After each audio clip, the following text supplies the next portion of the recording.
Hey everyone. Oh, wow, there's people here already. Wonderful. Hello. Just a moment. Make sure this reverb sound doesn't come out. Just a second. Just checking right now. Can everybody hear me all right? All right. Wonderful.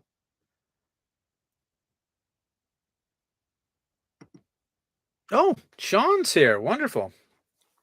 And Sweet Like Sugar, who's always, well, sweet like sugar. All right.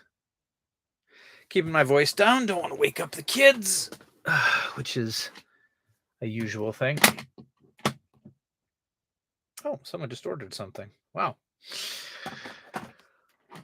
Is it SATURNday already? Yes, yes, it is. Well, actually, my Saturday ends in about 40 minutes, so got to get in some games real quick, I think. All right, so let's see. We've got Mr. Nemo here. We've got, yeah, as I mentioned before, Sweet Like Sugar, Sean Orange, scruffy looking RGB, or was here. I'm not sure, still there, but okay. James Stoddard. Well, 2 weeks in a row. I know. James says, dude, 2 weeks in a row. I know. A year and 4 months with no streams, and then two right in a row. You know, when it rains, it snows. So, yep. Guys, check out this stack of stuff. Maybe you can see that stack of Saturn games right there. That's what I'm thinking about doing today. You see, I gotta test some stuff for the store anyway, because I test each game before I ship it out, before I sell, before I even list it. So gonna just test some games out, and I'll let you guys have a little bit of pick in what they are. And a couple of these I'm really excited about because I haven't played them yet. All right. Just wonder, you willing to put a Sega Saturn online? Like modem wise? I don't know. Oh yeah, all the cool cats are here. That's great. Hey, Mr. Nemo. Welcome to the stream. So anyway, let's get started. Let me show you some stuff. Well, actually, hold on. Let me give you an update since last week, because I've picked up some games since then. Now, I haven't played any games since then, obviously. The last time I played video games was last week on the stream, if you don't count Picross. But Picross isn't really a game, it's more of a way of life. All right, anyway, hold on, what did I get? Ugh. All right. Too many people recommended this one, so had to pick this guy up.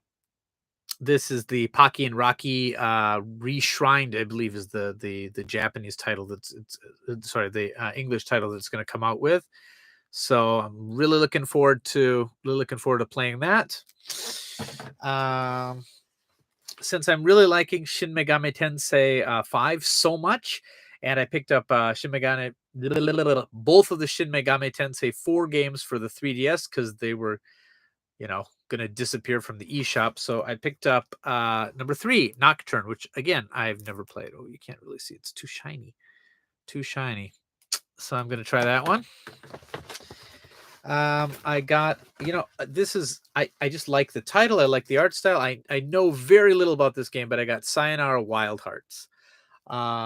Apparently it's got a pretty good pedigree, and I'm looking forward to seeing what type of game it even is.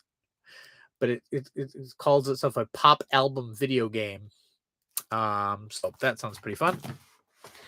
And I picked up the, I guess, deluxe edition of Prinny Presents NIS Classics Volume 1. Phantom Brave, I always wanted to play on the Wii, but I kind of missed it when it came out, and it became too expensive, so I never really played it. And Soul Nomad, never played it. Actually, never even heard of it.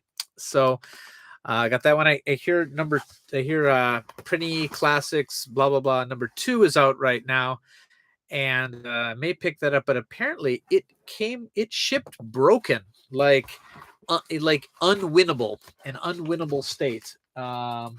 And there's a patch that's fixed it since then. But as a physical collector, that doesn't. Yeah. Oh yeah, I got the These are all. I believe these are all U.S. versions. Hold on, not this one. Not this. This is the only Japanese version one I got here. Recently, you've been able to find a lot of U.S. versions of games on Amazon, which is interesting. I'm not sure if they're. I'm not sure why. I think and at prices cheaper than the U.S. Amazon, and I'm a Prime member, so it's kind of a no-brainer. But yeah, I've been picking up a lot of American games recently, actually. All right. Yeah, in Japan. It's absolutely crazy. And of course, I've still got all the kind of limited run stuff coming in all the time. Sayonara Wild Hearts is really freaking good. Good. Excellent. I it was $20 and I'm like, I've heard good things. It looks really interesting. $20. Yeah, I'm going to get that. All right. Let's see. I have Pocky and Rocky OB game. Great game. Cool. Noel. Hey, Noel. Sorry, I didn't notice you. Chris Fratz is here. All right. Let's see. Sweet says, I got the printing collection from GameStop. It came with a sticker on the game inside. That's weird.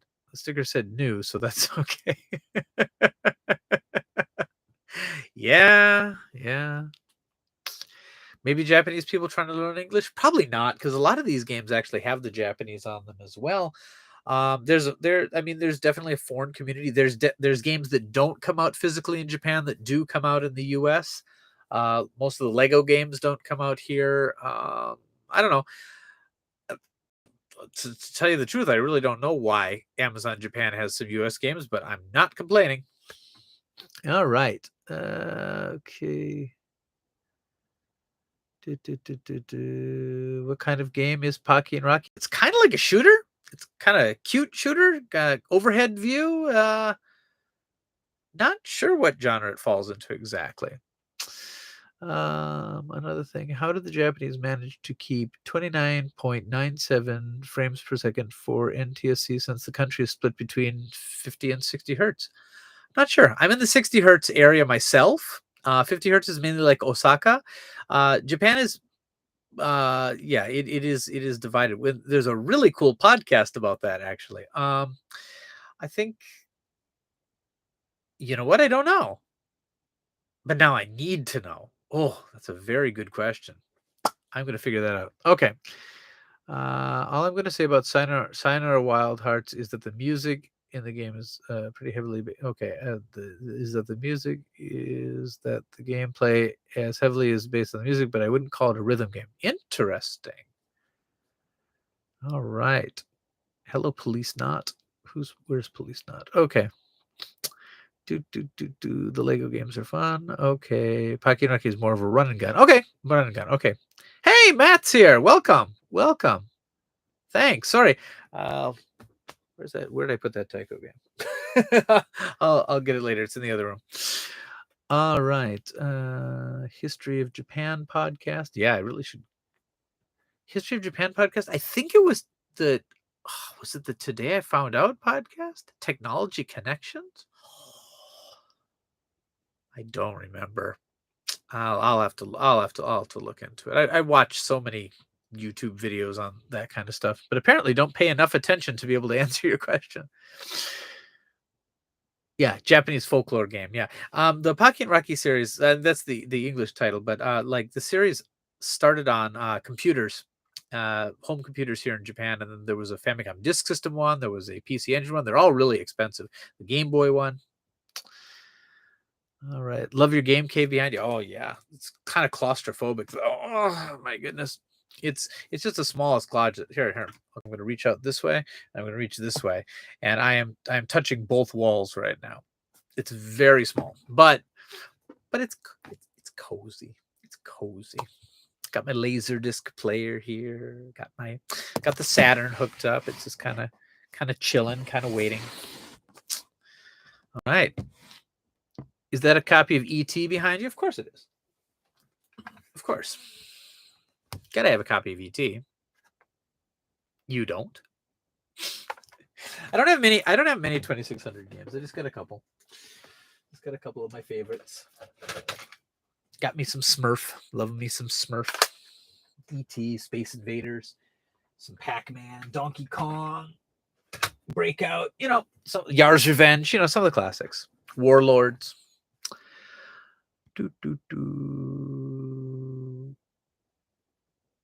Yeah, frame rate limitations don't matter so much anymore now that we've moved away from CRTs, but or at least the hertz limitations. But yeah, that's beyond my pay grade. I'm not a. Speaking of the 2600, did the 2600 sell well in Japan? It did not, because it never sold in Japan. But Japan got something that was exactly the same, but it was called the 2800. Why was it 200 more? I don't know, but yeah, they got the 2800 here, and I as far as I know, it was compatible with 2600 games. They got that here, but it came out about the same time. Like, they also got the Intellivision here. They got the Intellivision as well, not the ColecoVision, but they got the Intellivision here. But like, and it came out at the same time as like Super Cassette Vision, which was here, but like, it was, but by the time it came to Japan kind of late, and Famicom launched in, I think it came to Japan in 82, and Famicom launched in 83, and it's just, and there's after that there wasn't really anything to compete with. So yeah. Nice MD game selection on there. Love Puyo Puyo. Yeah, you can't really see the stuff in the back, but like the good ones are in the back. I got some Golden Axe here, and what have I got? I don't really collect Mega Drive, but I got a few of the ones that I love. You know, I got Forgotten Worlds, which I enjoy. I should do a Mega Drive stream now that I've got a Japanese Mega Drive. I was just using the Retron for a while. Daimakai Mura, Ghouls and Ghosts, you know. A few different Puyos.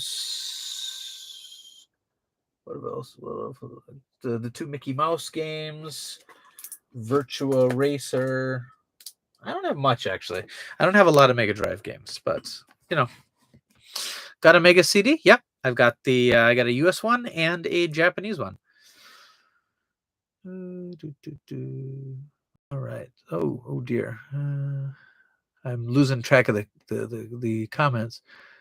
I got a limited run copy of Quake for Switch. I missed that one. Fun stuff. That was when I was poor. Let's see. When I was little, I moved my TV plus toy box into the closet storage next to the bathroom, and that was my own little game room with my NES. That's super cute. You should still be doing that. That's awesome. Coleco was one of the best there. Yeah. 82. Wow. Yeah, I believe 82. Yeah, it was quite late. Maybe 81, but either way, like the Famicom, like before it ever hit the ground, I think, in fact, if anything, the Intellivision did better here than the Atari 2600. And as far as I know, the 5200 and the 7800 weren't even released here.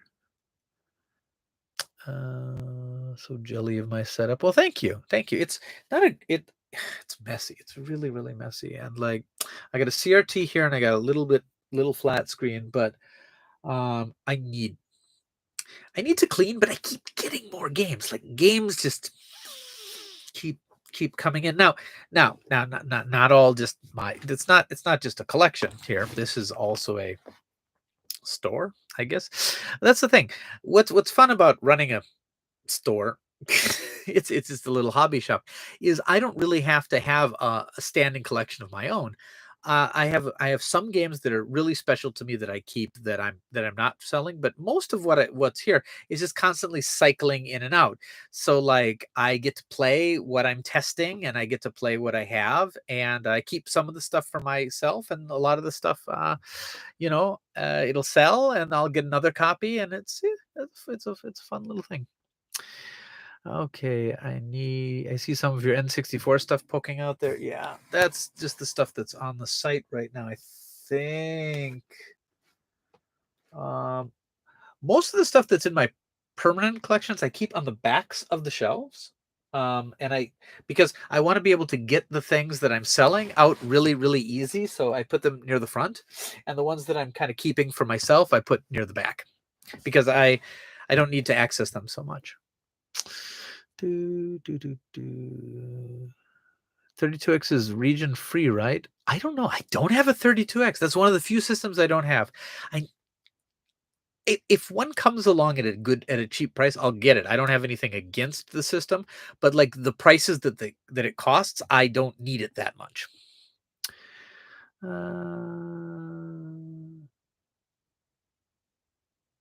Well, if only I could be fully grown up watching the stream in a clean room. Yeah. Early Famicams with square buttons are quite pricey these days. One of them is being sold for 50,000 yen. And wow, that's way expensive. I got one back here. I got a boxed one. Square button Famicom. You guys want to see it? Oh dear, I just realized I'm wearing pajama pants. Okay. I wasn't planning to stand. Where's my square button Famicom? Here it is.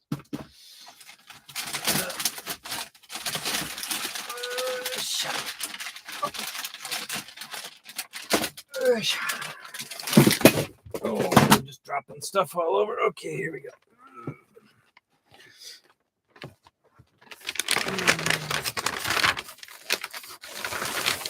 So this is the original box that it had, and they show the original cartridges that were released. You can see right in the picture, it's got square buttons. Do you see that? Let me pull it out just a second.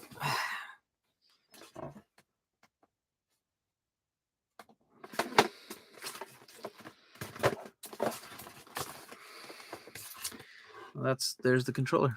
See the square buttons? You know what? That's fine and all, but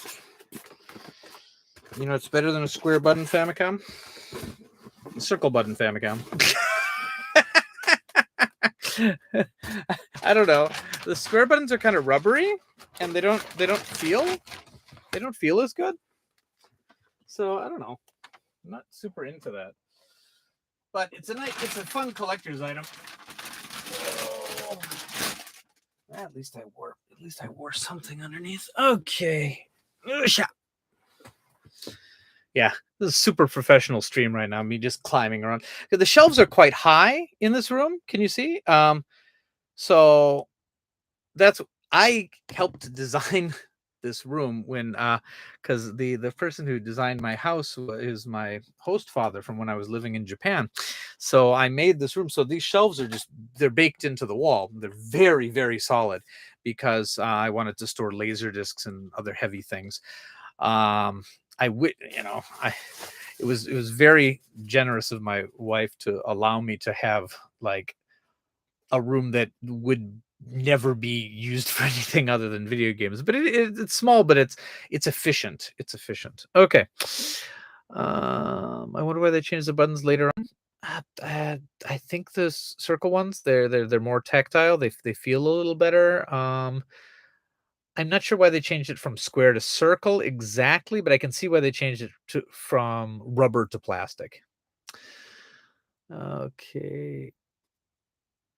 Which one is cooler, the Famicom or the NES to you? Oh gosh, that's a hard question. I have so much nostalgia for the NES. I don't know if I can see through it exactly, but I love how the Famicom looks.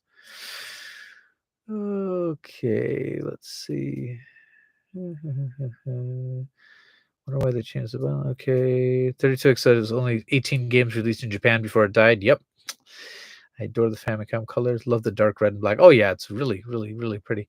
Imagine if the NES was sold in that form factor. I don't know. The thing is, they changed the form factor because they didn't want it to look like a toy. They wanted it to look like an entertainment system. They wanted it to look like, a more sophisticated.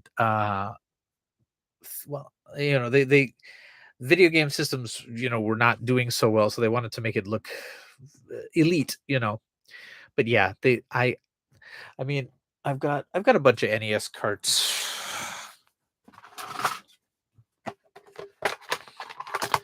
Here's a skater die. But like if I hold it up like this, you don't even know what game it is. You know, this, as I said, this one's Skate or Die, but like, but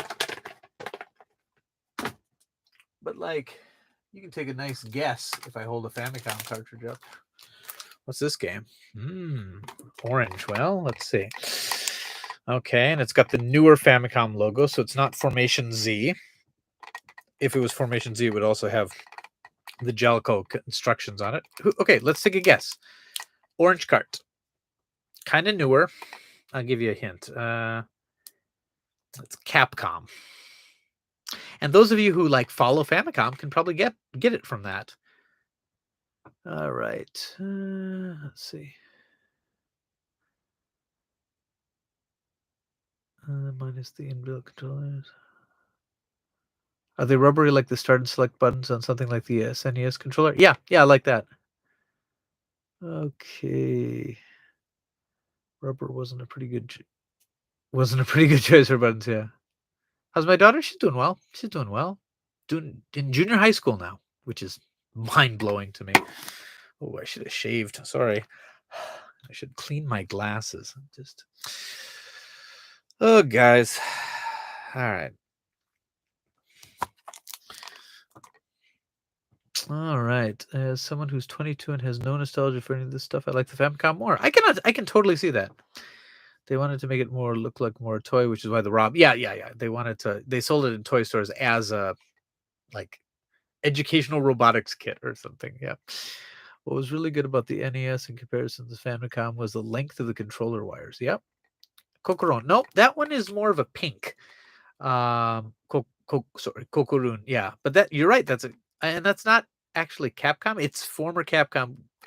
I'll tell you what. You're very close. Let's just put it that way. Okay, James says Mega Man. It is a Mega Man. Okay, which one? Can you guess? All right. Shin got it. It's Rockman 4. Yep. But that's what's fun. So like for me, for finding games, if I remember what color they are, I mean, a huge amount of them are black. But for the ones that aren't, it's really easy to find. Like, so like, if you want a game that uses the light gun, they're usually purple. There were a couple other games that were purple, but like all the light gun games were purple. I'm not making my point very well right now. All right, yeah. So here's Hogan's Alley. That's purple. And the Donkey Kong games are red. Like, later on, I don't think there was as much method, but in the beginning, it looked like there was kind of a style that they were going for. Okay. Famicom was like a future machine that played manga games. Yeah. Got the same cartridge on my shelf. Yeah, I got all the I love the Rockman games, and I love having a set of them. How they make the rainbow, it's just so cool. I must admit the American Super Nintendo design is odd. Yeah. That's one that I can even with the nostalgia baked in. I think the Japanese design was a lot better. Maybe Sean will disagree with me, but I like that there's 4 different colors for the buttons. I thought that was better than the weird purple and also purple color scheme. So I don't know. What did the head of Nintendo? Why did the head of Nintendo? I don't know. But in PAL regions, it came out very similar to the Super Famicom. I love the labels on early Famicom cards. Oh yeah, I have all of them. All I'm missing is Rockboard. I would consider the 6 main Rockman games to be a full set. I really would. I mean, Rockboard is good to have, but it's I don't know.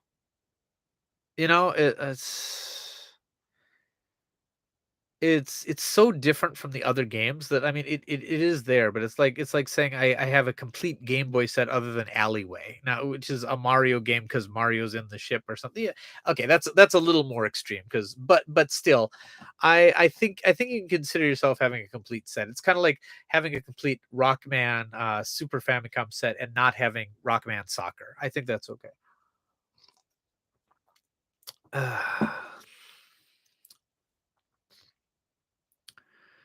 All right. Famicom carts are so pretty. They are so pretty. They're so pretty. Oh my goodness. Love it. Love it. Okay, so anyway, Sega Saturn today. That's what we all came here for. So I got too many games to. I'm just gonna show some games. You tell me if anything jumps out at you. We're gonna play a few games. I'm not gonna stay up too late today. My kids got stuff in the morning, so I'm not gonna. Maybe an hour more or something like. Well, I always say that. But let's see where we go. So okay, I think this is a game that very few people are familiar with. Has anyone seen this game before? This is called Jung Rhythm, or yeah, Jungu Rhythm. Yeah. I guess they've romanized it as Jung Rhythm. Is anyone familiar with this? Okay. Are you guys familiar with I don't have a copy. I can just been good if I would have planned this better. Basically this is the Saturn's Parappa the Rappa. Now, I'm not going to say it's as good as Parappa the Rappa, but it is the same general idea of a game. If anything, I'd call it a copy. Now, the art style is a little different, and the music's not as good, but it's definitely interesting. Okay.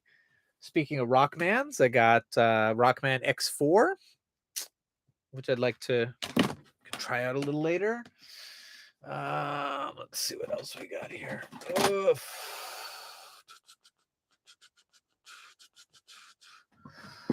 Okay, I've got a demo disc for House of the Dead, which also has a demo of Burning Rangers, which is kind of interesting. I don't. Oh, this is one. Okay, I definitely want to play this on stream because I have never played this game, but I've heard a lot of good things about it, and it just got a remake or a port fairly recently. This is Game Tengoku, Game Paradise, and I've never played it, but I finally picked up a copy because a lot of people have been recommending it. So that's something. I got the original Dead or Alive, which I have a ton of nostalgia for. This is one of my first Saturn imports. I used to play it in the TV lounge of the university I was at, and we had so much fun with it, just laughing, and it's so funny. Okay.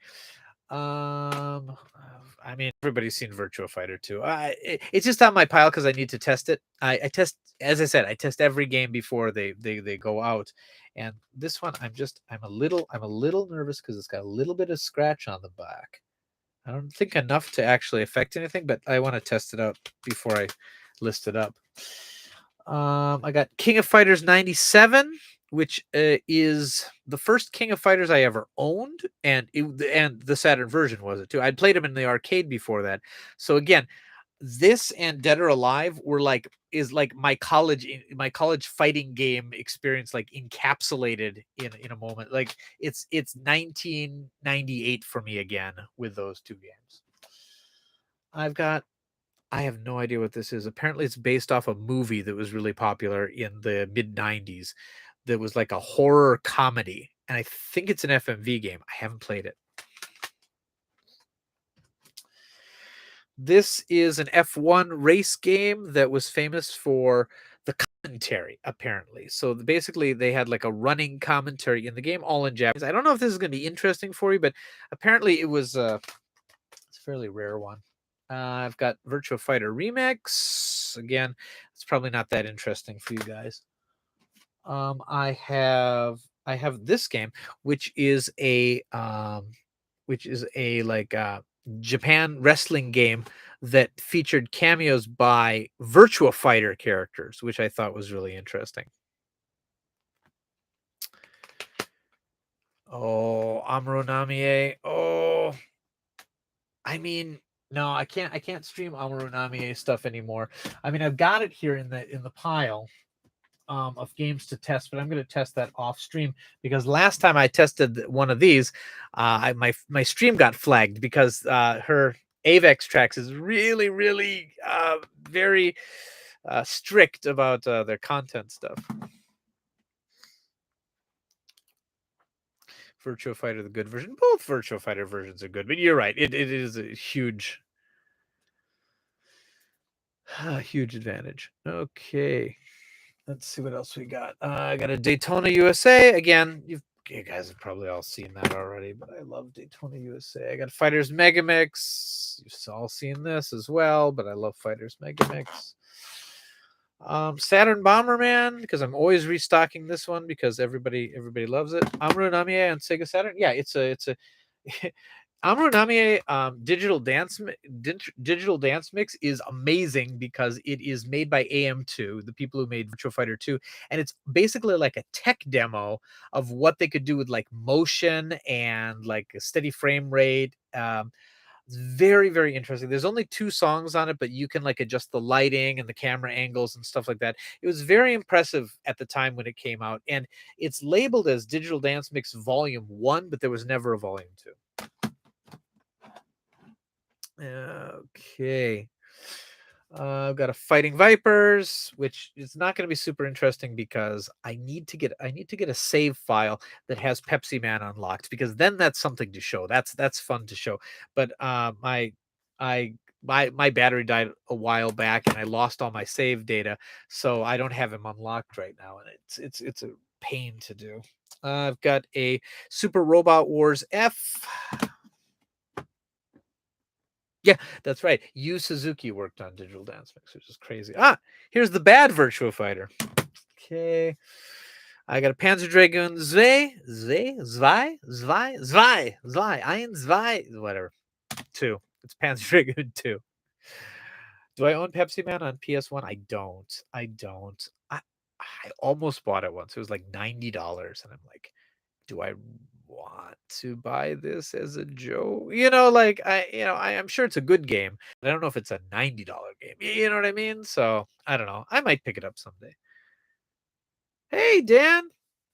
Daniel H is here. Oh, Daniel H is just about to leave. Okay, well, thank you very much for stopping in and saying hi. Give us a like. Let's see. Okay, I got Virtua Fighter Kids, which is secretly the best Virtua Fighter game on the Sega Saturn. Yeah, I said it. It's secretly the best Virtua Fighter game on the Sega Saturn. Puyo Puyo Sun. Again, you've probably already seen this game, but it's so fun and it's so cute, and I love it. And I'll play it if anybody wants to see it. I've got Angelique's Fushigi no Kuni no Angelique. I'm just testing it. I got a Grandia. Yay, Grandia. I love this game. I've got Sakura Wars 2. I've got Sega Rally. Again, these are all games that like everybody has seen. Everybody has seen all the time. So like, if you don't, but I've just got it here. SimCity 2000. It's all in Japanese. It might be worth it. It's kind of cool because the Saturn version has like Sonic statues and things like that. Like they Sega'd it up in the same way that they Nintendo'd up the original SimCity. So that's kind of neat. Saturn Bomberman Fight, which is the isometric Bomberman game, which is kind of interesting. I assume you have Knights. Yeah, of course. I've got Knights and Christmas Knights. Let's see if I. Here's the Knights. Oh, there's me dropping all my PlayStation 4 games because I am a doofus. Okay, just a minute. Hello, Kingdom Hearts. Hello, unopened copy of Persona 5. Oh, I need to play video games. I just collect them. I'm sure there's other PlayStation games down there somewhere. Okay, yeah, but I got Knights and Christmas Nights. Yeah, again, most people have seen these already, so I don't know if that's exciting. Greatest 996. Again, I'm just these are just things I'm testing right now. Do I have the Daisuke Sakura game? I don't know if I do. And I got this, which is, I forget what this is. Some kind of vampire hunting, Dracula Detective. That's it. DD Dracula Detective. But it's an adventure game, and I don't know how exciting that would be to stream.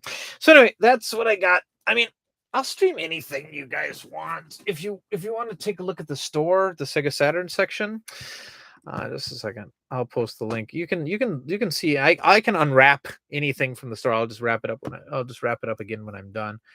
If you want. Let's see. Video games. Sega Saturn. Let me post a link to that. Okay, this is what I have in store right now. So there you go.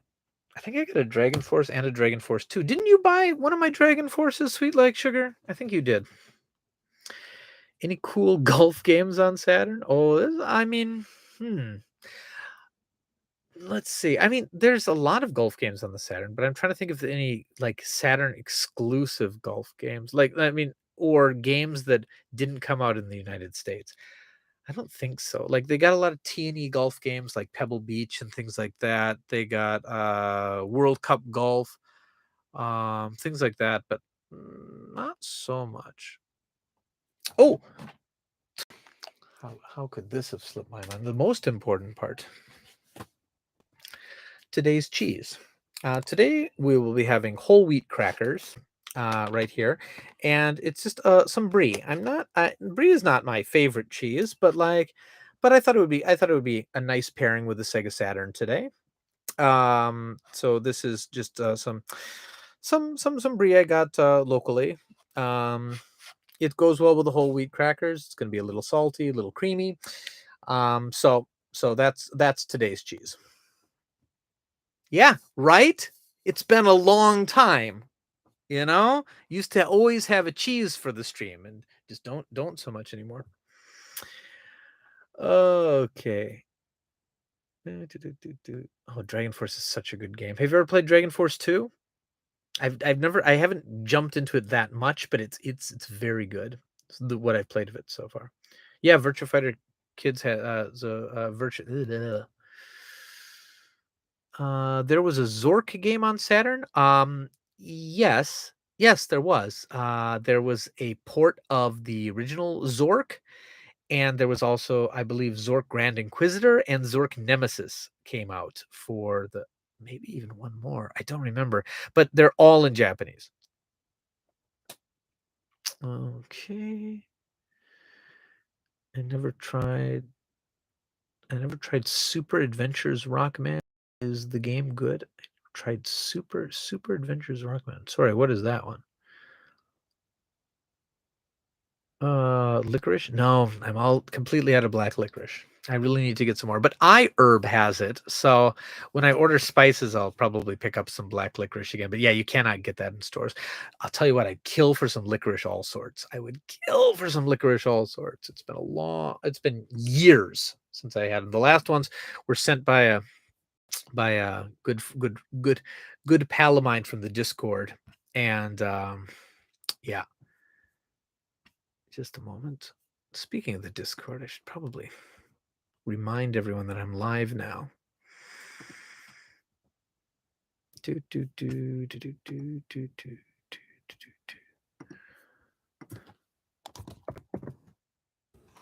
do.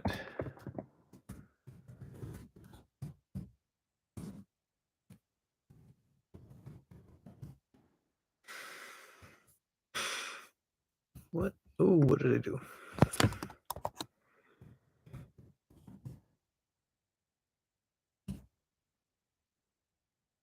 Sending now. Okay, just a moment. Okay, Famicom Dojo. All right. For those who are not on our Discord, who might want to be, there's the link right there. If you want it. If you don't, no pressure. I know a lot of you are on many Discords. They're hard to keep track of. But if you want to, there it is. Media Romancer. Okay, that's what it was. Okay. Dragonforce 2 has an English patch right now? Sweet. Do you have a Polymega? want a Polymega so much, but I just can't. I want the one that has all the modules, and that we're looking at almost $1,000. I just can't swing that right now. But I want a Polymega so much. It would save me so much futzing with cords, I'll tell you that. All right. Do I have Clockwork Knight? Oh, right now I'm not sure. I think I might have sold my copies. I don't think I have it right now. I don't think I added any of those to my permanent collection. Oh, there's Zork 1. Yeah, here's Zork. But yeah, it's all text basically. There's very the original game was a text adventure, obviously. But yeah.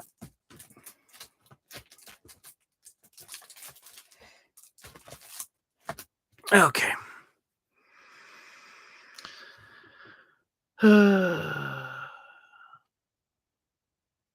Is the Polymega any good?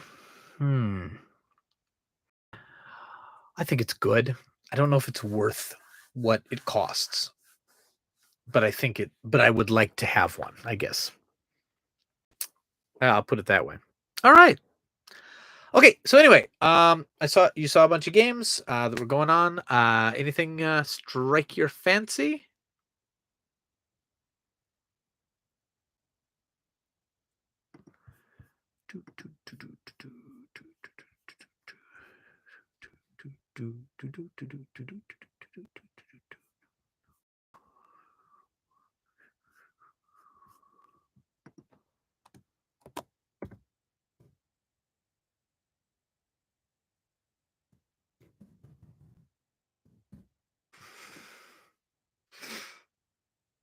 I'd love to see that rhythm game you showed off first. Sure. But I'm warning you, I am bad at it. I don't know if it's that the game is bad or I'm bad or I just don't know the songs well enough. Like I do with, because I'm okay with Parappa. I'm not great, but I'm okay. But this game, I rarely can get past the second song. But yeah, let's look at it. One nice thing about Parappa is the songs are in English. And this one, the songs are in, well, there is some English, but it's not very good. All right. The artwork is very kind of early CG chibified, not quite as not exactly the flat faces and like the Paper Mario-esque look as Parappa, but it's definitely like yeah. But it's you'll see what I'm talking about with the faces and everything. There's definitely the inspirations there.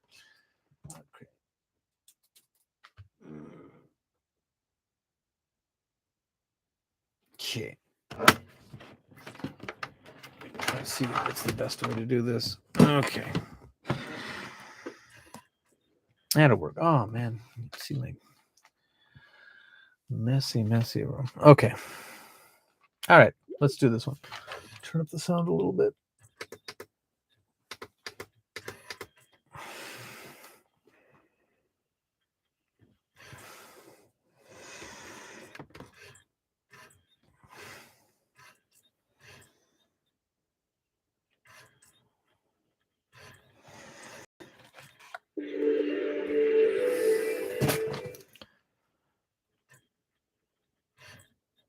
Again, company you've never really heard of. Rockin' Ecology. The best show on television.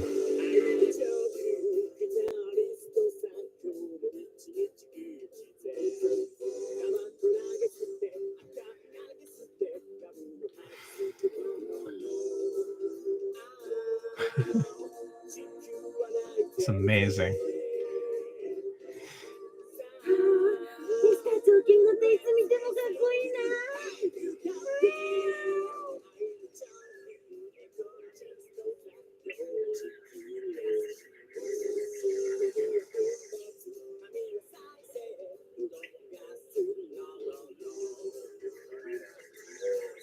Yeah, very early CG.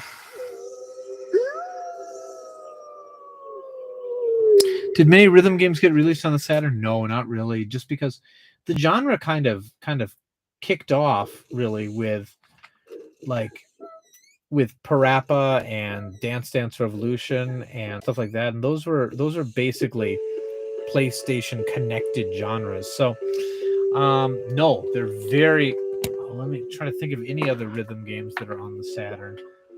There's some music construction games on the Saturn, definitely, like but rhythm this is definitely the only exclusive, I would say,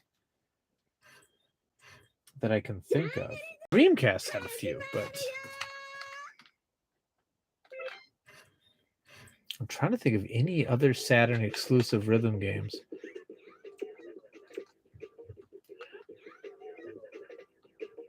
Okay.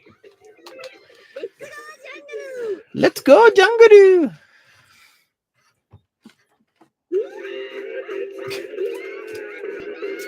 All right. Oni guy chasing with a sword? Meat cleaver? Something.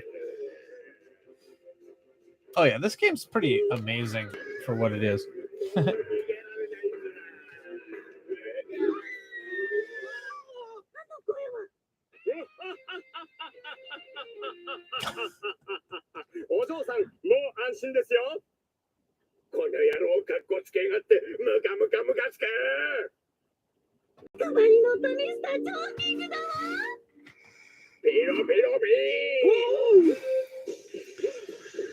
Bokusuka fighting.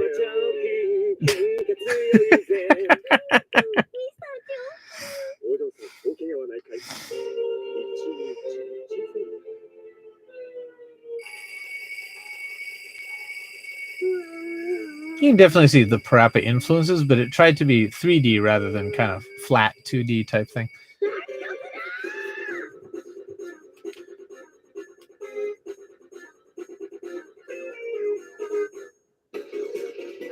Okay. Okay, it's time for our first. Okay, Mama's cooking.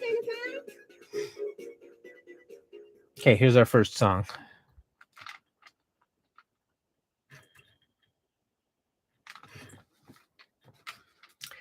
Chotto matte.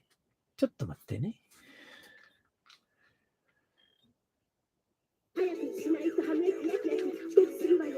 Let's see if I can even get past this first song. Okay, here we go. She's basically singing about making omelet right now and like what's in the omelet. She's talking about calcium and stuff.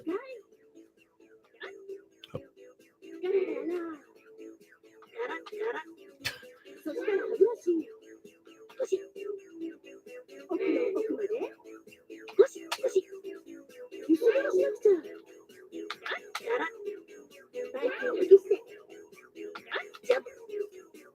Oh, I'm terrible.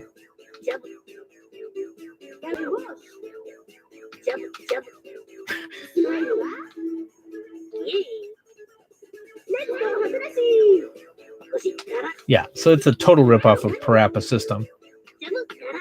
But it doesn't work quite as well just because of the lack of buttons. Oops, dang it. Don't talk, just do. Just do.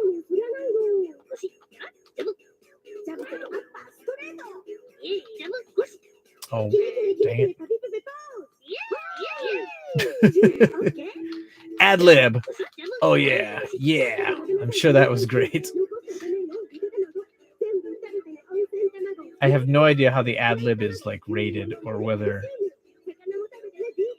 So I just talking about calcium now. Mogu mogu is the sound of eating. It's like chew, chew, chew.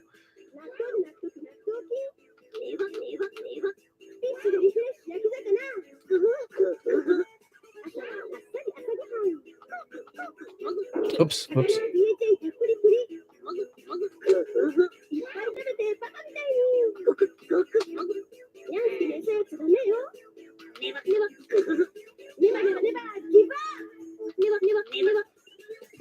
Neba neba means like sticky, but they used it as neba neba neba give up. So I don't know. It's a pun.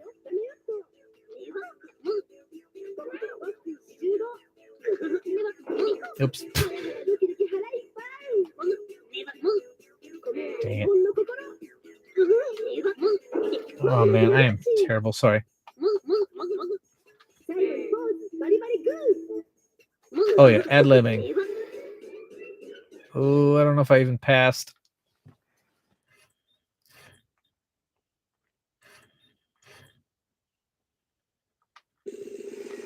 Let's see if I even passed it.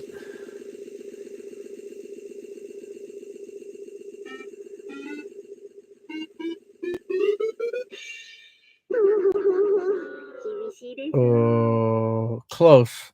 That's where I needed to pass. All right, but anyway, that is Jung Rhythm.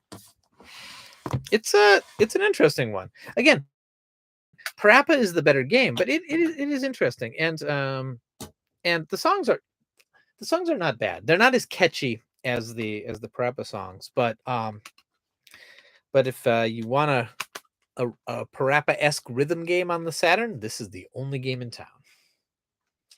And I can put that in my tested pile. Good job. All right. Oh, there's the Parappa that I was going to hold up as a prop. Ja-ja. Okay. All right. Yeah. Now that it's... Oh, that unearthed one of my favorite rhythm games. Okay.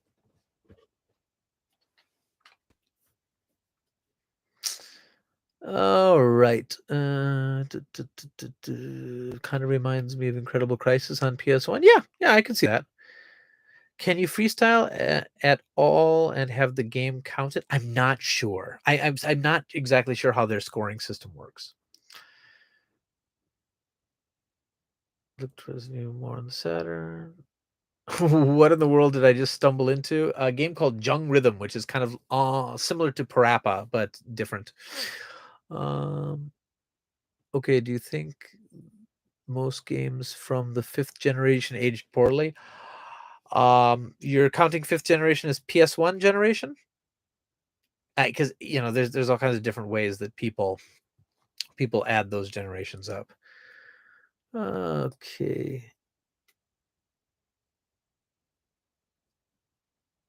Yeah, it looks like a box of candy. Parappa the Rapper is still the best. Also, was there a sequel? There was a spin-off called Jamalami, which is fantastic. You should get it. And there was an official sequel called Parappa the Rapper 2 on PlayStation 2. Let's see. Legally distinct Parappa substitute. Yeah, that's right. Okay, PS1, N64, and Saturn. Has it aged poorly? It depends. 3D aged very poorly. 2D games aged extremely well. I was playing Magic Knight Rayearth a few months ago, and it's still a fantastic game. The 2D art, things like that, really, really good. A lot of the 3D stuff did not age well. It looks fairly ugly. Some of it can overcome those limitations. I think Grandia still looks really nice, just because of the art style. Um, I don't know. I think since a lot of the Saturn stuff had arcade roots, some of that fared a little bit better. A lot of PlayStation stuff that was trying for 3D looks really bad now, but a lot of the games that stuck with 2D still hold up really well. It's a tricky question, but I like this era a lot. But most of my favorite games from this era are 2D. Okay.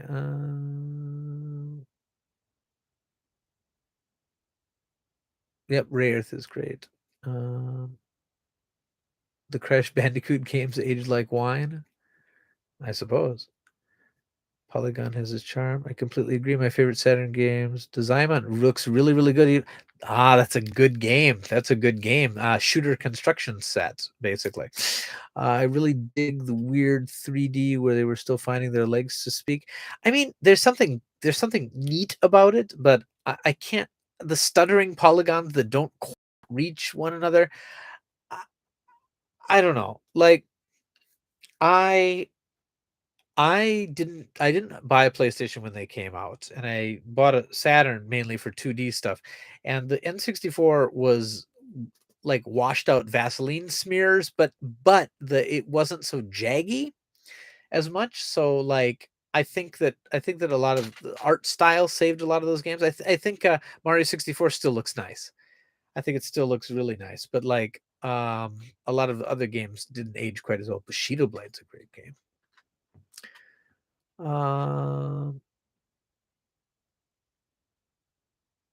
Let's see. Ironically, Final Fantasy 7 can be held on a 2 gig SD card. Okay. Imagine if the N64 had the ability to have 512 meg cards. Well, it had the theoretical ability to do it, but it would have just been so expensive. No one would have.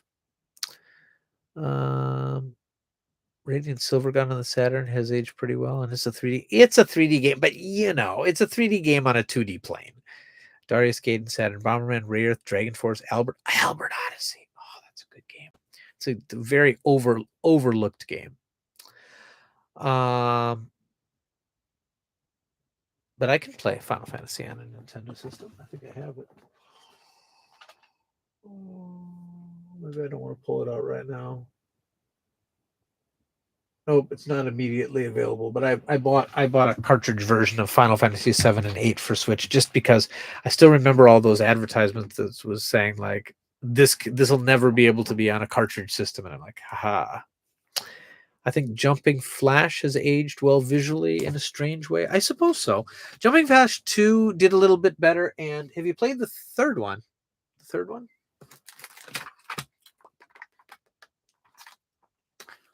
Pocket Moo Moo? I don't know if you'd really call it Jumping Flash 3. It's more of a spin-off. But yeah, it's interesting. And Mario 64 used a lot of sprites to make it look better. Fun cheat. Yeah. Again, it's maybe it's cheating to call it a third game in the series, but it was a Japan exclusive third game in the series, and it made extensive use. And probably why it didn't come out in the U.S. is it made extensive use of the Pocket Station, which is why it's called Pocket Moo Moo. But yeah, see, Jumping Flash is there.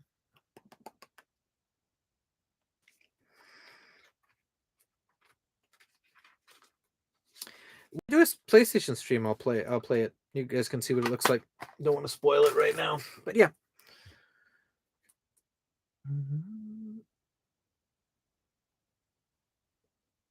Okay. Robot. I would have totally bought a Pocket Station. Several of my friends who when we were in college, this is 1998, bought Pocket Stations because they worked with several U.S. released games like Final Fantasy VIII, even though the Pocket Station was not officially released in the United States. If you imported one, several U.S. released games had compatibility for it. Do I have Final Fight Revenge? I did many years ago. I bought it when it was new. And it was fine. It's an okay game, but it's both. It's the worst Final Fight game, and it's the worst 4 meg expansion game. And I kind of like to play it again, but at the prices it's going for right now, $300-400, it is definitely not worth that price. It is definitely not worth that price. There are some games that are rare, like Radiant Silvergun, which are expensive but are fantastic, and there's Final Fight Revenge, which is a curiosity at most. That had some nice 3D. I was underwhelmed by the 3D. I was underwhelmed. When I heard it was a 4 meg expansion game, I thought, but it didn't do. I mean, other than some of the things where like, Poison would do a move that would shoot all these different, that would do some full screen effects and stuff like that, which was probably loaded onto the card. I didn't even see why it needed the card. I don't think it looked any better than Last Bronx or some of those other games.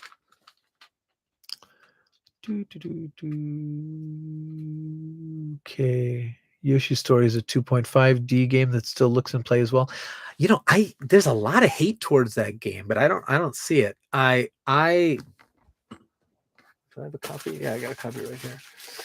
A lot of people didn't like it. I thought it was fun. I don't know. I love the cover art of the Japanese version. I just love it.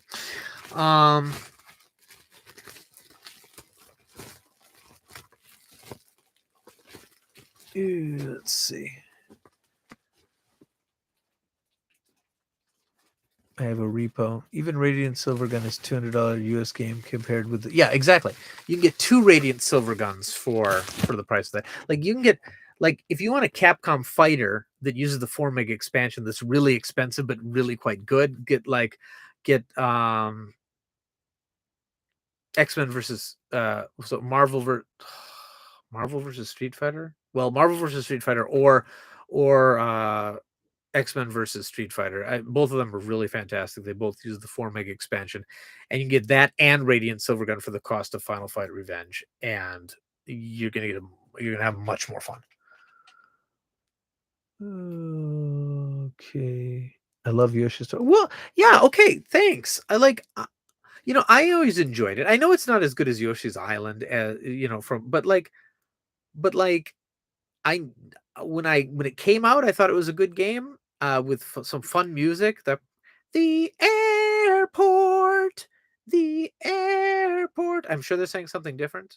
I'm sure it's just gibberish, but that's what my brother and I decided that Yoshis were singing about, and I enjoyed it. I don't know why, but like a lot of YouTube videos I'm seeing or comments on things are saying that it's a bad game, and I'm just like, was it? I mean, it ain't Shakespeare, but what is?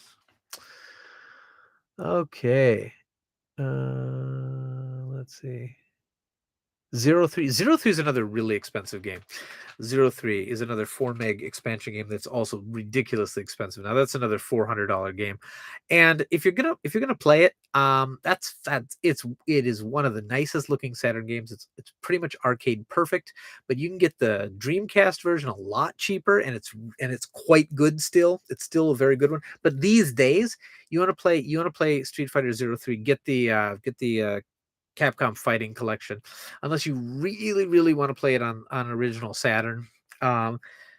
It's a game I never owned. One of my friend did, and I wish I would have bought it because he was making an order to.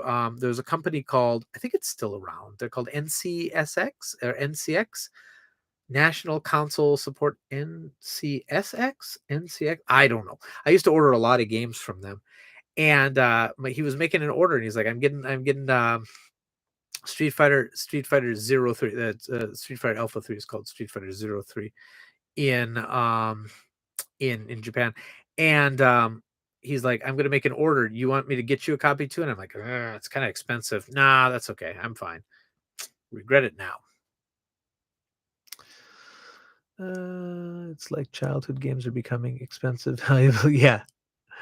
I'm going to head out and get some breakfast. It was fun to tune in. Thank you very much for coming in, Chris Fratz. If you're not on the Discord, pop in there. We'd be happy to have you. Let me put up that link again. And if not, can you if I don't want to be one of those guys, but if you like the stream, the best way to find out if I'm doing one is to subscribe, because I often only advertise them like an hour before I do them. So if that's cool, throw a subscribe on there. Do I own GoldenEye on the N64? I do. And GoldenEye on the N64 is the Japanese version is much, much, much, much rarer. Rarer. Ooh, there's a double meaning there.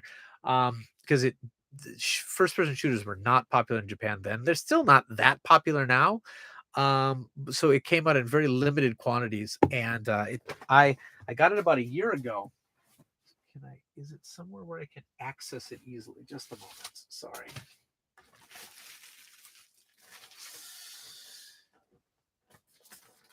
You know what? It's not. And wait. Oh, never mind. It's right there. There we go. There's that beautiful box right there.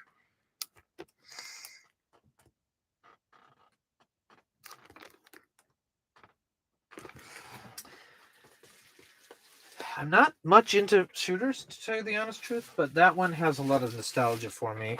Playing it in the dorms and things like that. The split screen, everybody just like, well, we're playing Bond. Come on, down, let's play some Bond.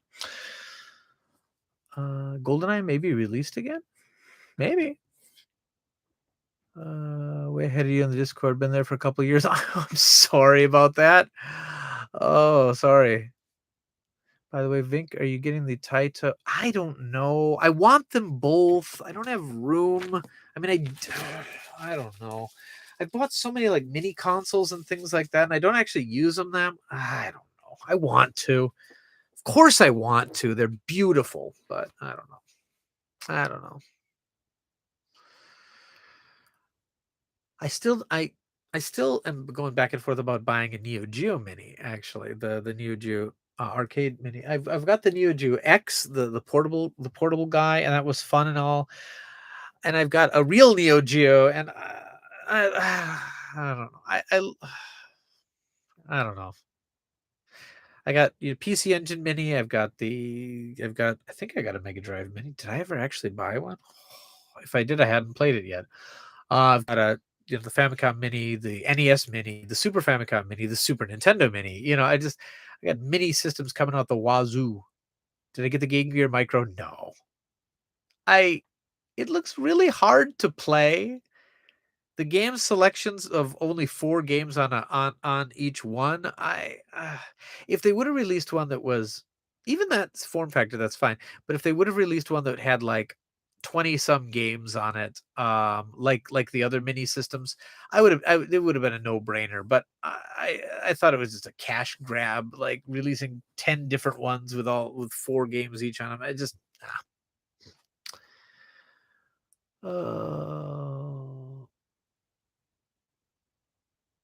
Did you ever beat Bumpin' Pro Sumo? I didn't, but you know what?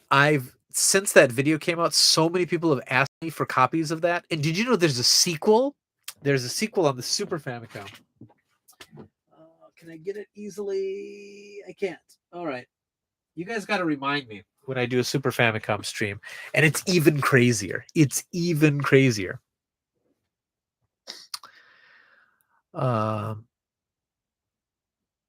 Yeah.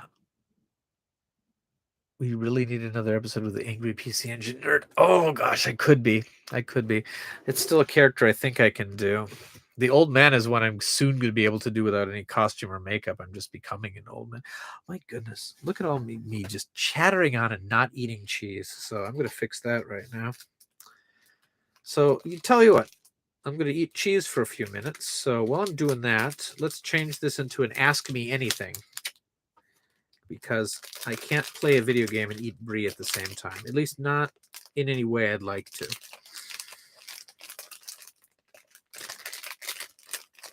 So you ask me a question and I will answer it. Okay. Do you have any of the Taiko games on Wii for sale? Not like I need more Taiko. No, I don't actually. I think I've only got like some loose discs for some Wii Taiko games because I don't know. I didn't really buy any of the Wii. I never bought a Taiko drum controller for the Wii. I have one for the PlayStation, but it's not compatible. But I'm thinking of buying one for the Switch because my kids are old enough now that I think they'd really enjoy that.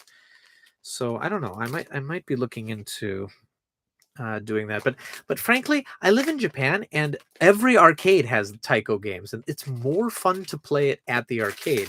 You got the bigger controllers, you've got way more songs, and kind of the group atmosphere. So I don't know. Imported cheese, it is a French cheese, but it is the Japanese packaging. So they must have, they must have a distribution agreement here. I need to go to Costco again, get some good cheese. There's not a lot of good cheese you can get in my town. Not really. This is one of the only imported cheeses I can even get. Japanese cheese is nasty.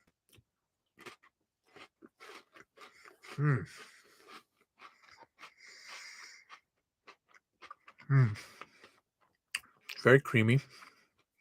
I'm getting kind of some nutty notes there. The whole wheat cracker is a good pairing,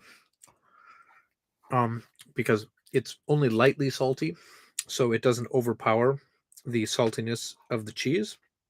It's very crispy, so it allows the cheese to remain its creaminess. Of course, with any washed rind cheese, you're gonna get a little bit of the bitterness from the rind itself, which is very nice. Again, I probably like Camembert more than Brie, but there's only so many cheeses I can get here.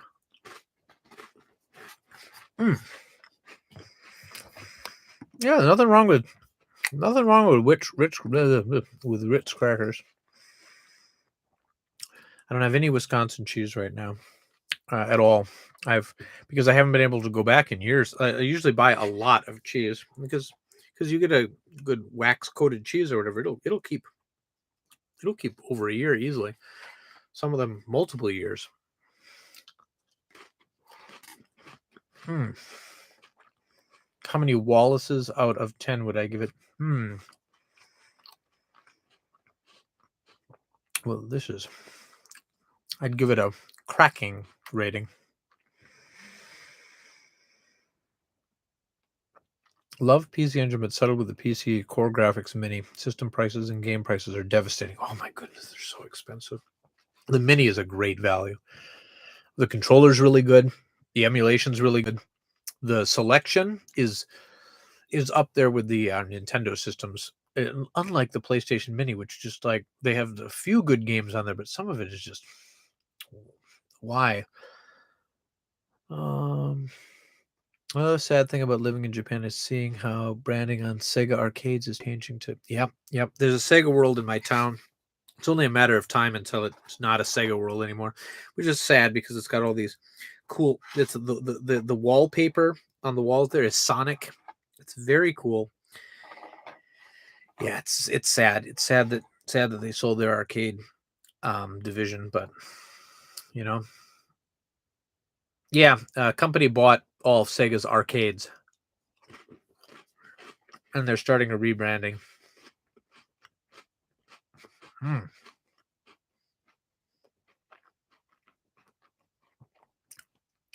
Matt, do you need a TurboGrafx? Oh, TurboGrafx Mini. Oh yeah, that one's hard to get. I can probably round you up a PC Engine Mini though. Those are still for sale here, and it's almost the same. Almost all. I mean, there's a couple exclusive games to each version of it. But 90% of the games, maybe I think only a couple games changed. Like the US version got Salamander, and we got Tokimeki Memorial. But like other than that, it's pretty much the same thing. So talk to me on Twitter later. I'll see if I can hook you up. I mean, I haven't checked recently, but I think you're still able to get them. So, and if not, the used ones aren't too outlandish either.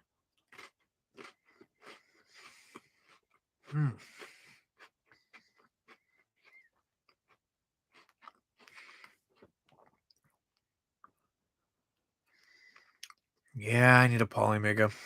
I really want a Polymega. I need a better place to play my Sega CD and PC Engine CD games. Yeah. Plus, for one thing, I'm worried about the wear and tear on my systems right now because they're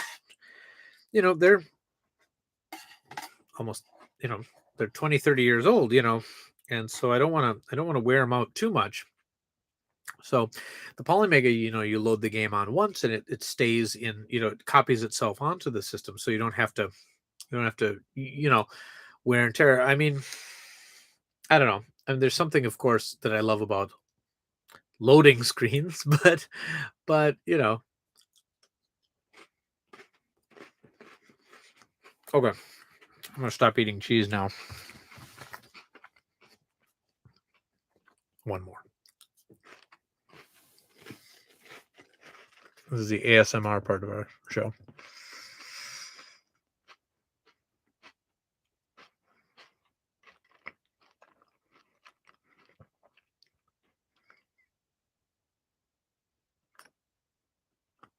Wensleydale cheese is the weirdest British cheese I've tasted. Don't know if I've ever had Wensleydale. All right. Oh, that's good cheese. That is good cheese. All right. I'm going to make a cobbler tomorrow. I just got a Dutch oven, some cake mix, peaches, cinnamon, butter. It's going to be delicious. What's my favorite system and library? That's a very difficult question. Traditionally, I'd say it was probably the Super Nintendo. Because that was, that came out when I was in later elementary school, early junior high school. So I have so many good memories there. But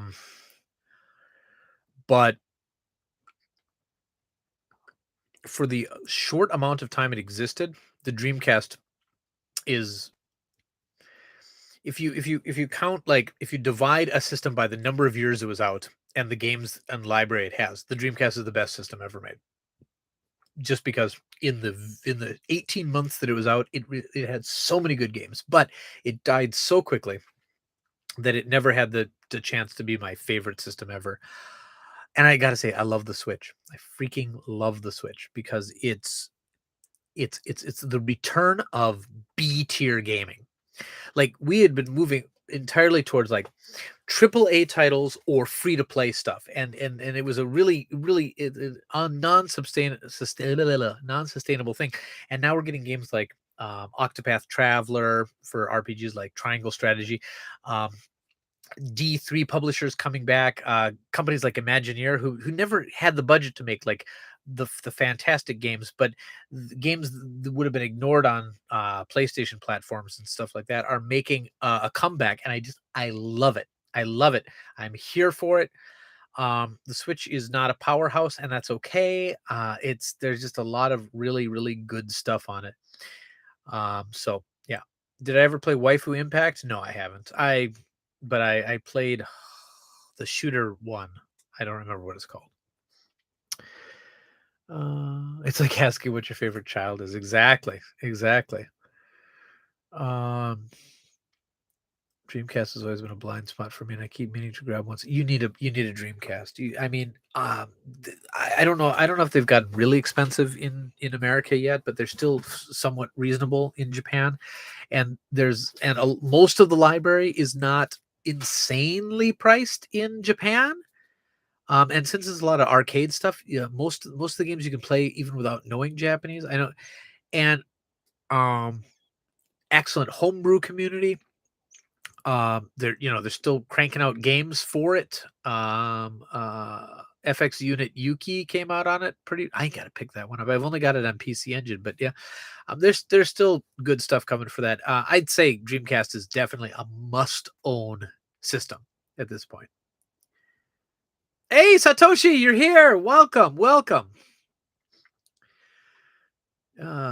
Let's see. Sega will continue making arcade machines and games, but no longer own the arcades. Yeah.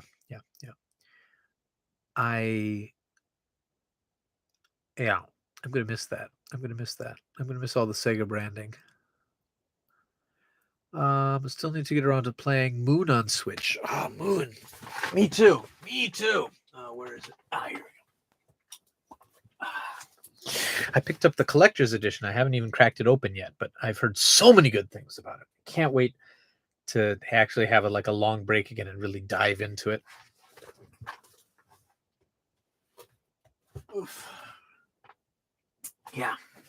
So many things I've bought that I haven't even played yet. I feel, but you know what? This is why we do these streams, because other than me, I guess what I'm doing is talking in a entertaining adjacent fashion. But I also play some games. Yeah, Japanese physical release, but full English is on the card. At least I assume so. That's what it said on the site, but I haven't cracked it open yet. Dreamcast died when PlayStation 2 came out because it was not a game.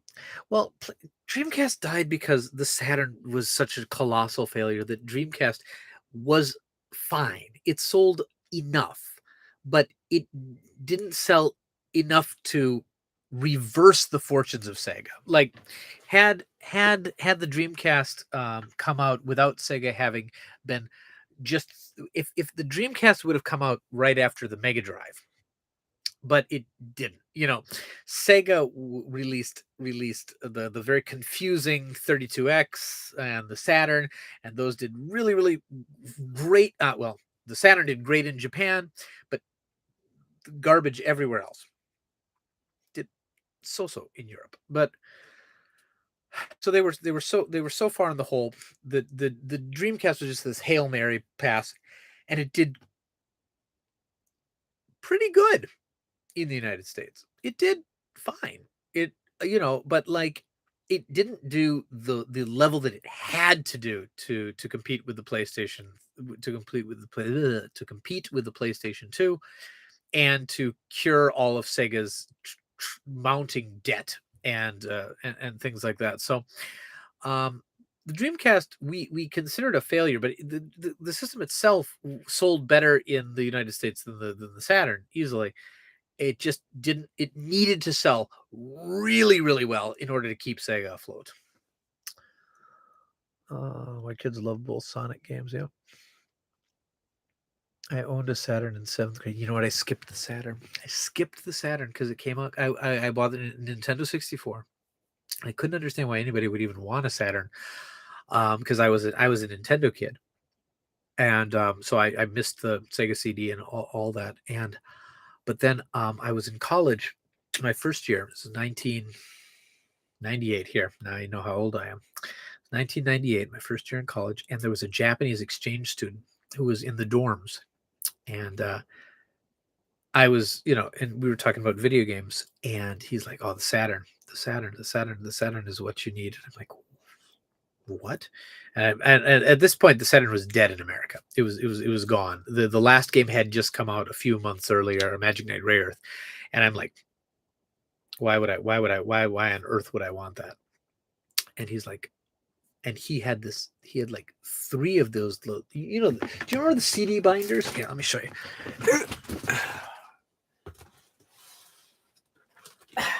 You remember these guys? Those massive binders that you put all your CDs in? Well, he had 3 of these binders full of all of his Saturn games from Japan that he brought over. Look at my binder. Ugh, it's got Panzer Dragoon Saga in it. The box is in America somewhere. But anyway, so he had 3 of those, and he just was showing me games, and I was kind of into anime at the time, and he was showing me all these games. We saw the Evangelion games. I just remember going, "Oh my goodness, this is amazing! I need to get one of these." So I picked up one, and I picked up this. This is actually my original Action Replay. It's a little fidgety these days, but and then I just started collecting imports, and yeah, and that's what really got me into import gaming. And I wish that and then I started buying some of the US games that I missed out on. I had all the good ones. I had House of the Dead, I had Burning Rangers, Panzer Dragoon Saga, obviously, all the Working Designs games. I never got Shining Force 3. I regret it. I should have, and I played the heck out of that thing, and I played a bunch of import games, and I found the Sakura Wars series, and I didn't speak any Japanese at that time, but I found a really good walkthrough online. I printed the thing in the school's computer lab. Oh my gosh, must have been really expensive. Got a stack of papers this thick, and it was the whole walkthrough. Because there was no smartphone that I could just scroll on. Later, I got a Palm Pilot, which I used for playing through Sakura Tyson 3. That's how I played them without knowing any Japanese. I still don't really know Japanese, not well enough with a game with a lot of kanji or whatever. But what's nice about a lot of the games is the characters speak all their dialogue. I'm much better at listening than I am at reading. Not very good at reading. Okay, let's play a video game. So some of you just popped in, so I got a whole stack of Saturn games that we're going to look at. You can either tell me if you remember the ones that I showed earlier. That's cool. If not, you just tell me what you want to see, and I will. Or you can just tell me, put in whatever you want, Vink, and I'll do that. That horror game. What was the horror? What was the horror game? Did I have a horror game? I don't remember having a horror game.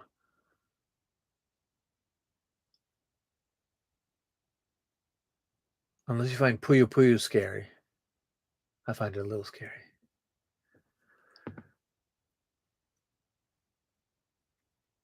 Do you use any smartphone apps on your to keep track of your game collection? I use an app called Game Collector. I have one. What is it called? But I haven't had time to really do anything with it. What's it called? I think I have two actually. I have an app called Game Eye, and I have another app called what? Did I delete the other one? I don't think so. I'm always updating it. Game and dang, I got a lot of apps.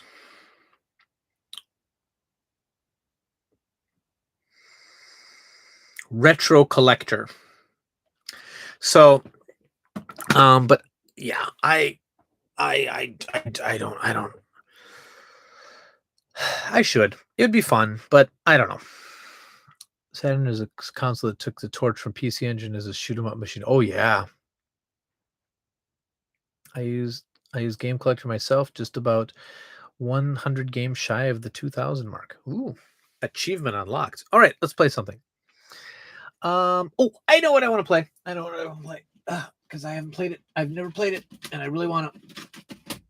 Let's play Game Tengoku. Did anyone get the Switch port of this? I'm wondering if it's worth getting. But this is the original, and it started as an arcade game. And I really want the big collector's edition that has a VHS tape in it too, with like an OAV, OVA, whatever you want to call it, spin-off from the show. But that one's very hard to get. But this is the standard edition, and let's try this. Looking at a few different ones. I went with Game Collector because it was the one-time $15 fee. The others I saw charge you every year. Yuck. Is it a puzzle game? No, it's I don't know. I believe it's an action game, but let's see. I've heard very good things about it, but I have never played it. It's one of them sight unseen things. So let's see what it is. Let's give it a run. See? Look at that. Hour and a half in, and we're playing our second game. Sorry, guys. I'm just going chatting like crazy. Sorry about that.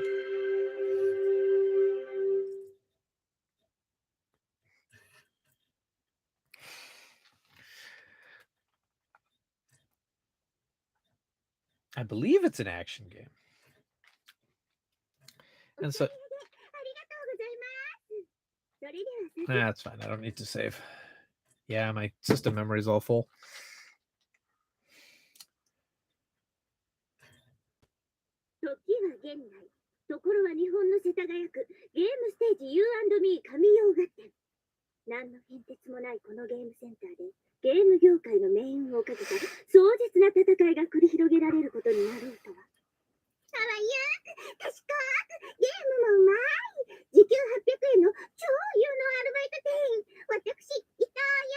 That voice is pretty annoying. Apparently, it's a pretty famous voice actress, though. It's her. I heard Hentai Oji-san. That's always good. Dirty old man.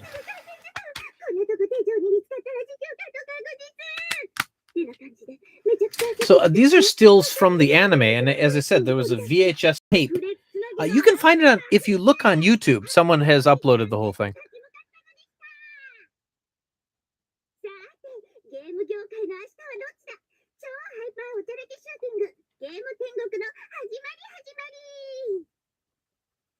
I wish the Saturn cases were not so intensely fragile. Ooh, song time.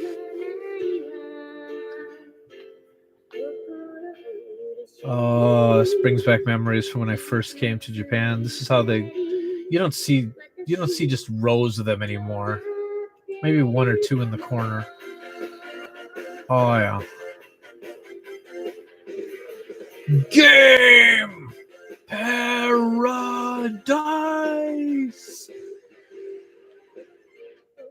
Oh, I love the 90s.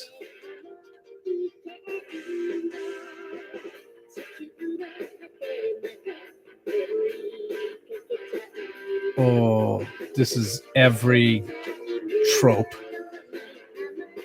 Oh my goodness, I love this.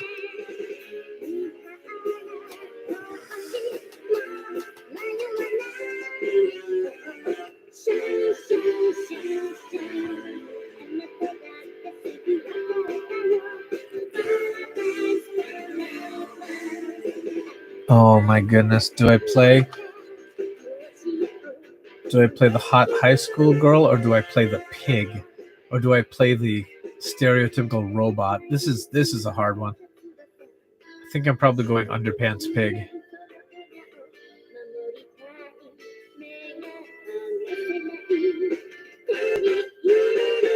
Oh yeah, it's underpants pig all the way.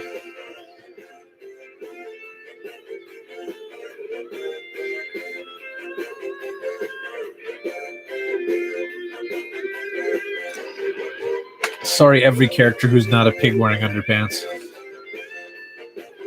Some nice rock music.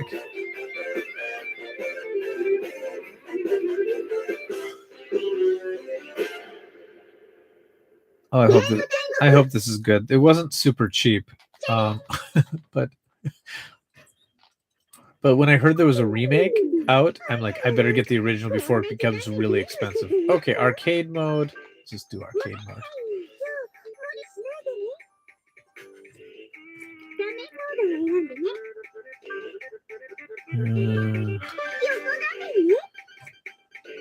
All right.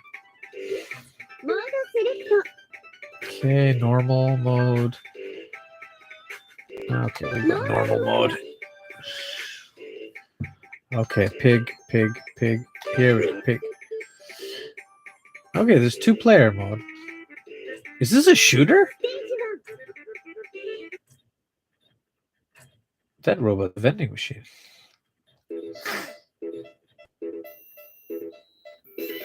It's a shooter! Oh my goodness. Oh my goodness. I am so happy right now. Happy about most things. I mean, you're going to see how bad I am at shooters. Oh, see? Right there. But oh my goodness. This is wonderful. Oh, I'm so bad at this. Sorry, everyone. Oh my goodness.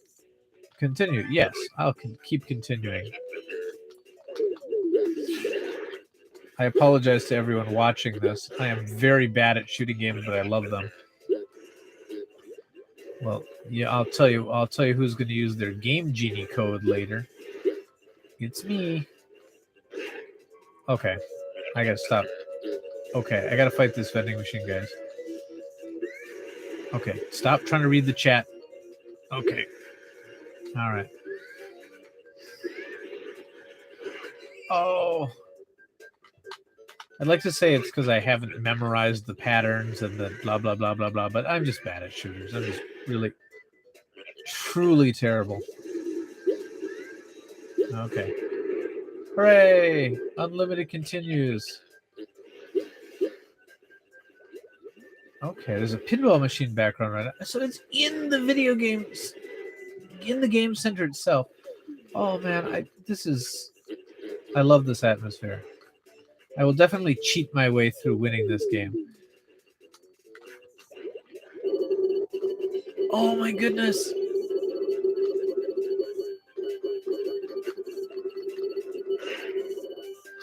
All right, hold on. I'm going to read the chat for a moment. Okay. Polka dot underwear, pig of culture, indeed. Reminds me of Red Dwarf. How? Is this based on an anime? No, but there's an anime based on it.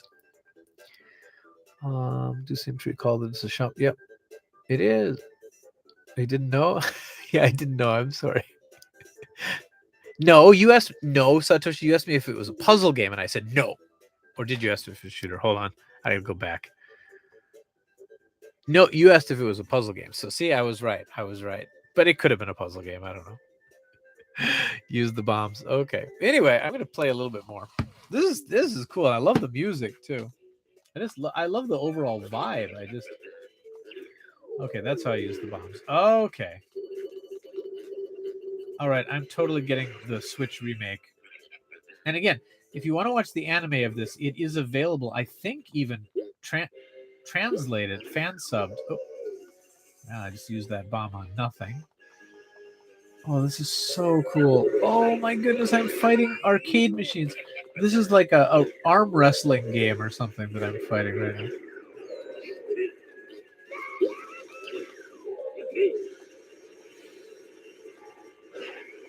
Yeah, it's an arm wrestling game. Oh my goodness. This is yay for unlimited continues. Underpants pig. Underpants pig. Total score 0. Oh man, I love this. Oh.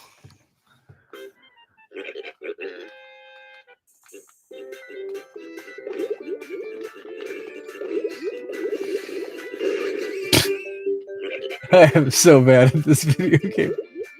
I don't care though. I'm enjoying it immensely. So these are all like based off like, yeah, like amusement machines, not just video games, but also like skill games and stuff like that. Okay. All right, I'm gonna Game Genie that up later. And limited run, put it on the PS4, and I bought it. Is there a Switch version? I definitely would have bought it if I saw a Switch version. Maybe there isn't a Switch version. And now I regret not buying the PlayStation 4 version, but I didn't have a PlayStation 4 at the time. Yeah. Oh, this is great. Okay. Sorry, guys. This one's not going to be for sale. Unless I finally get the version with the VHS tape, then I might keep that one. But this is going to go to permanent collection in the back. Well, later. Sorry. That's the problem. That's the problem when I'm testing games. If the game's too good, I just keep it. I want to play. What do I want to play? I want to play Fighters Megas. No. Dead or Alive. I want to play Dead or Alive. I want to play Dead or Alive. I love Dead or Alive. There's a PS4 physical version in Japan, but no Switch version. That's too bad. Some Daytona? We can do Daytona. Yeah, let's do Daytona. I can play Dead or Alive anytime. All right, let's do some Daytona. Daytona.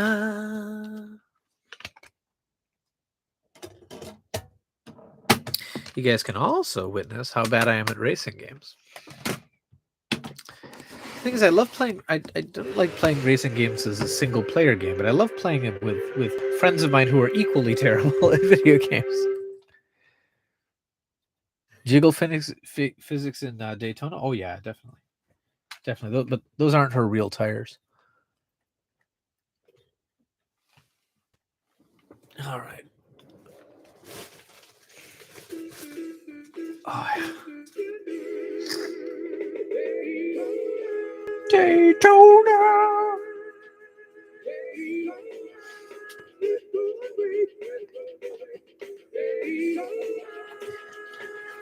Yeah.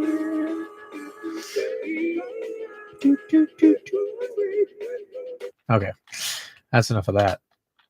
Let's go. Arcade mode, Saturn mode. Is there an option to be terrible? Difficulty, very easy. Oh, yeah. Music test, Sega logo. It's worth it just for that. Okay.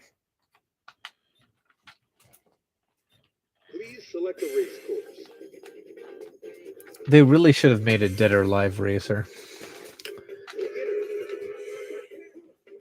Please choose manual or automatic transmission. Automatic. Gentlemen, start your engine.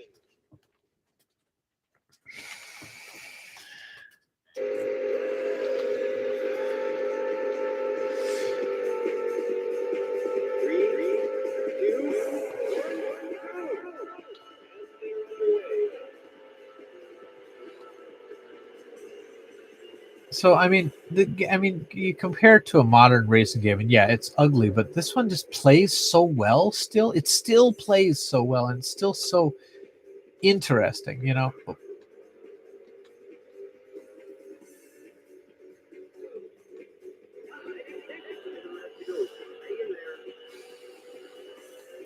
Yeah, there's a lot of pop in and everything, but I don't know. It's so vibrant and it's so colorful. I think it looks really nice. I think it looks really, really nice.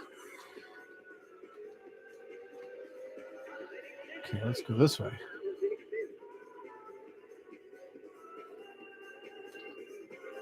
What happened? What did I do? Oh, pit work. Okay.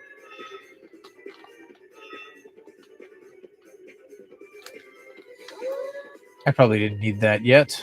Oh well. I mean, I definitely didn't. Oh well.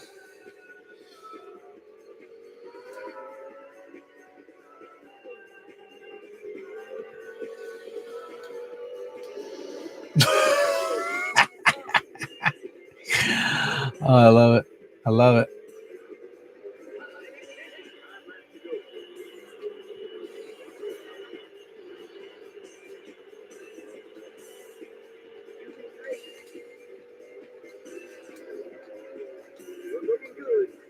I'm looking good. I'm positioned 38 out of 40.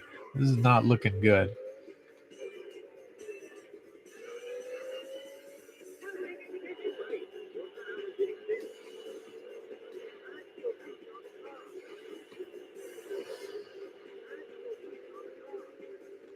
Yay, 37. I'm sucking slightly less. Yeah, yeah. I'm sucking slightly less. Still sucking a lot. Oh, yeah. Oh, yeah.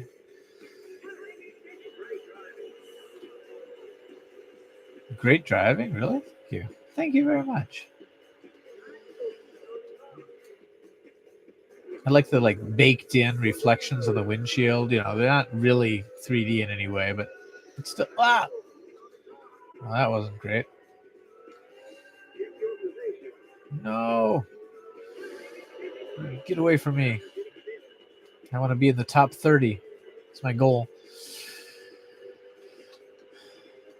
I'm not going to catch any of these cars.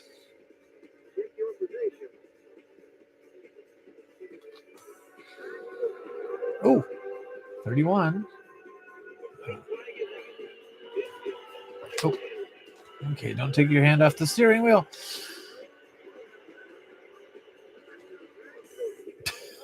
Oh, dear. I don't care. I don't care if I suck. I'm still having fun. You placed 30th. It's kind of even worse than placing 40th. Okay. Oh, man. Daytona needs a re-release on Switch, yeah.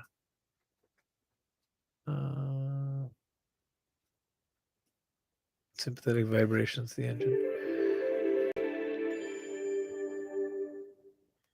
They should make any DOA games again. DOA is DOA. I mean, the series is dead.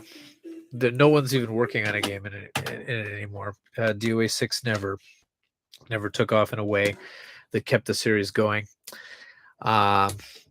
then the spin-off series didn't get released in the US and got censored heavily in Japan, so they couldn't even count on that stuff. So yeah, basically the Dead or Alive series is, I mean, they might get a revival someday, but it's pretty much it's done. It's done, which is too bad. I really like that series. Dead or Alive series is one of the reasons why I own one of the most obscure game systems of all time, a Japanese Xbox. Yeah, although I think you can play not the volleyball one, but you can play the other two on a Xbox 360 through backwards compatibility. Oh, heading out, James. Well, thank you so much. Thank you for popping in. Really appreciate that. It's the only reason. Okay, Xbox didn't any sales at all in Japan. The original Xbox, yeah, it was the #1 seller for that system. It was. Dead or Alive Ultimate is actually really good. Yeah, it's really good. It's really good. It's the best version of Dead or Alive 2. Second best is the the Japanese Dreamcast one, because it has all the extra costumes and modes and things that were in the American version of like Dead or Alive 2 Hardcore.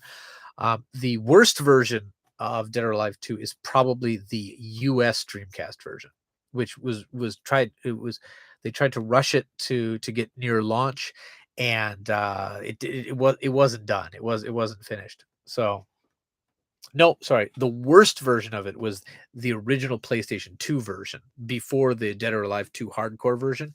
It had frame rate issues. It lacked a lot of things. So Dead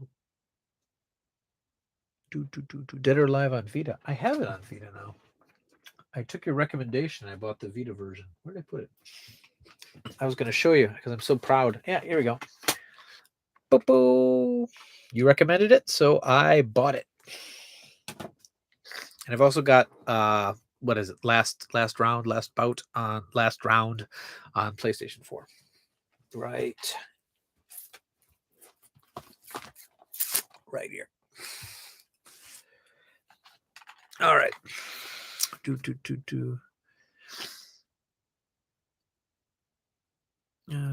Maybe you consider it that it's calling you 31 years old. Hey, you're right. That's good. I remember as a kid, there was a pizza place that had an arcade racing machine in it. It's gone now. I used to play games at Shakey's Pizza. That's where I played my Neo Geo for the first time, and Mortal Kombat for the first time. And then there was at the Pizza Hut, they had a Galaga 88, which I thought was very, very cool. Let's see. Still missing a couple of Taiko 3DS games, Vink. I'll work on it, Matt. I'll work on it. Do you look awesome on Xbox Series X? Yes, I've heard. Mark, you're here. How you doing, man? Oh, I hope you're feeling better. Worried about you. You take it easy. But yeah, thanks for tuning in. And you just make sure you're not going to work or anything. You take it easy. All right. Vita version is still the worst version of Dead or Alive 5. Yeah, maybe, but like it looks great. Yeah, for a Vita game. Just bought Tengoku the Game Paradise Cruisin' Mix Special on because of this stream. Oh, wasn't it a limited run game? Can you still get it? $43 shipped is not that bad of a price. Where'd you get it? Maybe I want it to. Yeah, let's get some Dead or Alive. Man, this game. Oh, this game. We played it so much. So much we played this. This is my Virtua Fighter for Saturn fighters. Like I played this more than anything else. It's a great game. I unlocked all the outfits. I beat it several times. Okay. Japan import used. eBay. Okay, I'm gonna try to get a PlayStation 4 copy of it.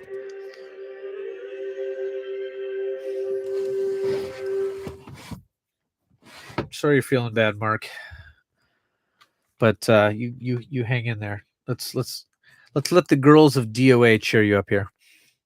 Of course I'm going to turn the age to 99. What do you think I am? A responsible adult? Yeah, because there's nothing 99-year-olds like better than wildly exaggerated jiggle physics.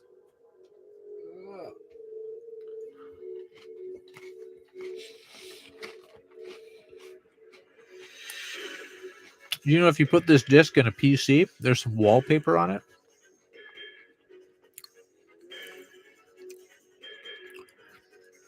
No, Ayana is not in this version of it.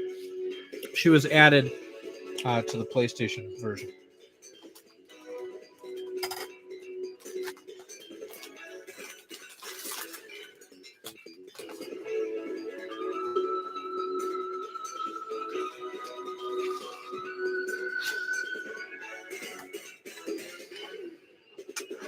I mean, I always played as Kasumi or Genfu, because Genfu did this. We just called it the old man slap, where you just like knock characters down.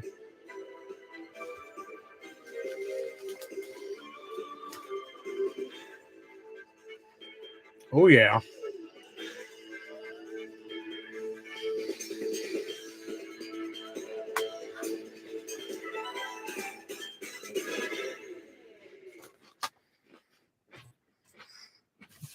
Well, I'm pumped.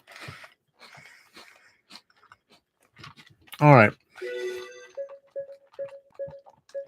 So for those who are not in the know,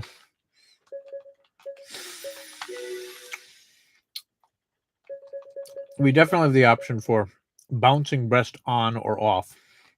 I'm going to stick with on. And wait, do you not put your H in? Hold on, what am I?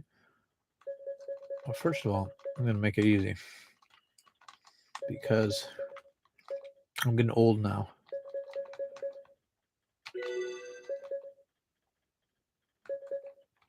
Oh, maybe you don't. Do you not put an H in? Is that only the Dreamcast one? I don't remember. But yeah, the whatever age you put in determines how much the breasts bounce. Believing that, like, if you're a young kid, you shouldn't have too much jiggle. But I think this one is already like ridiculous for the bouncing, even before. Okay, whatever.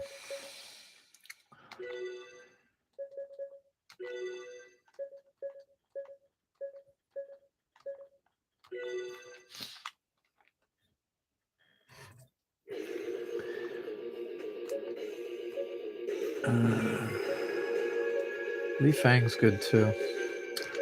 But yeah, we're doing Kasumi, definitely. Okay, pink outfit or blue outfit? Oh, she's got 3 outfits. Do I have a save file on this one? I thought it only started with 2. Okay, which one do you want?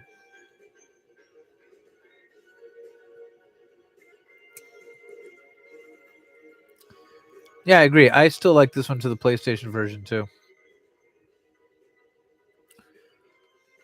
All right, let's do classic Kasumi.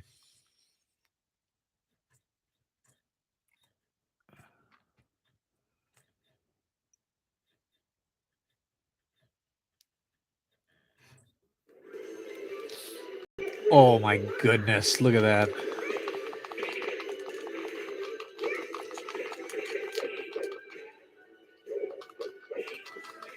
So the original game had out of bounds, which caused your character to like explode. Oh my goodness.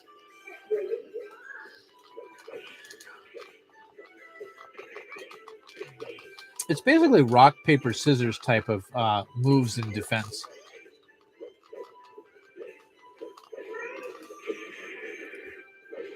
Wow, I still remember how to play.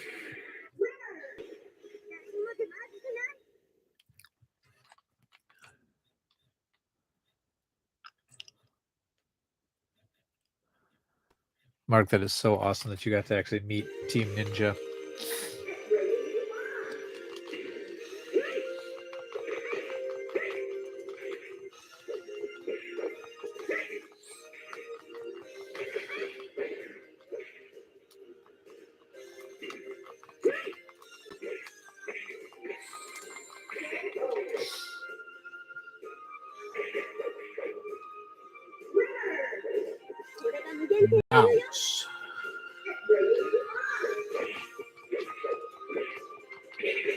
I tell you what, this, like, we were talking about games aging or whatever.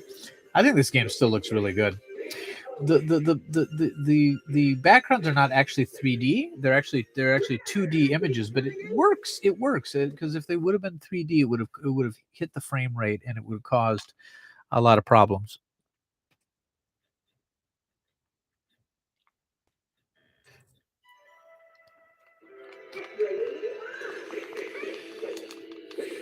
I used to have a Kasumi Blue Xbox, and I sold it for $80, which I really, but I only paid 30 for it because they were just liquidating it at the time. But I regret that so much. It was such a beautiful looking machine. I needed the money before my wedding, but I regret it. I regret it to this day. I should have kept it. The controller was like translucent blue too. It looked so nice. And now they're like $900. So I'm never gonna get it again. So.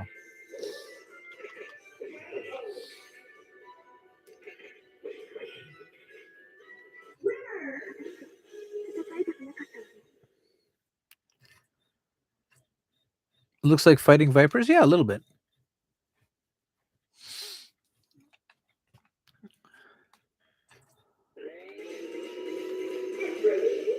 So Dead or Alive Ultimate on the box set thing that they got in Japan basically has a pretty solid port of the original on the Saturn, and it is definitely a Saturn it is definitely the Saturn version. Oh yeah, he's got that move.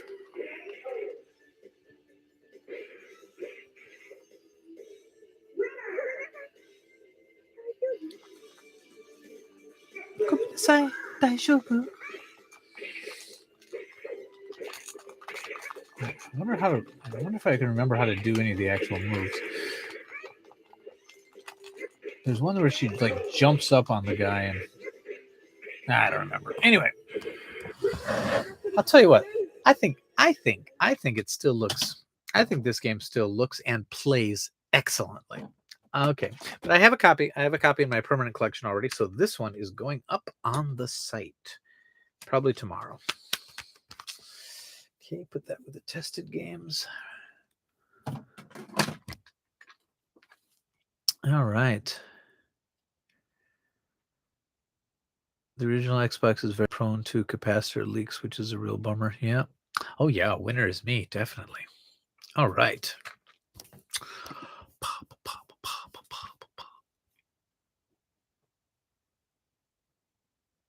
Nice. All right. I really want to get a Saturn at some point. You should. You should. I know you're really into rhythm games. It's not the greatest system for that, but it's so good with a lot of other genres. If you do know some Japanese, there's some fantastic RPGs. If you don't, there's still some good RPGs, but they're so expensive. They're so expensive. But there's still a lot of games that you can pick up fairly reasonably priced. A lot of really good fighters, some really good action games, things like that. Oh, let's see. I need DOA. You need DOA Sega Saturn, so I'll grab it. Vink. Okay. All right. I'll put it aside for you. Unfortunately, these are getting. I mean, I'll give you a good price, but these are starting to get pricey. I used to be able to pick these up for $5 a pop, and those days are gone. I'm not sure why they've gone up in price so much, but like, not just this. DOA 2 on the Dreamcast has also been going up in price too. DOA 3 on the Xbox is the only one that is really still quite affordable. Okay, never mind, everyone. That won't go up on the site. That is going to go to Reluctant Hero. You have anything? Do I have a box for you right now? I can't remember if we sent one recently or if I'm still building one. Actually, I can check. Okay.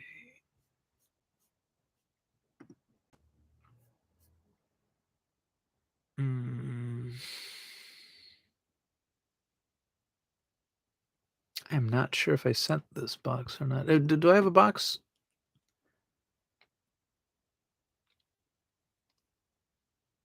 Oh, well, if not, we're starting a new one. Not right now, but I have a request list. Good. All right. Well, let's see if we can find anything else for that for that list. Okay, what are we playing? Let's do. We got some Rockman here. We got some racing games. We got I got Burning Rangers. I got Fighting Vipers if we want to continue with that. Saturn Bomberman Fight if you want to see an isometric Bomberman game. What do you guys want to play? Or again, or anything from the store. You can just pop on my my website, and anything for Saturn that's listed in the store, I'll pull off the shelf and pop it in. You can see it. Go Bomberman. You want to see the isometric one? Okay. Oh, hold on. We got two options for Bomberman. We got Saturn Bomberman, which is probably the best Bomberman game. I don't know. I really like Bomberman 94 too. And we've got Saturn Bomberman Fight, which is the isometric one. Okay, what are we looking at? The isometric one. Okay. Again, this is probably the better Bomberman game, but this one's Japan exclusive and Saturn exclusive, so it makes it kind of the an interesting one. Okay, let's do this. And it's got lots of NEC characters. I think you can be like I think you can be Bonk in this. Oh no, maybe that's the other one. But there's a lot of, well, you can kind of see right here. We got a lot of characters there. Okay, let's play this. Although I'll tell you what, Bomberman games are not as fun to play single player.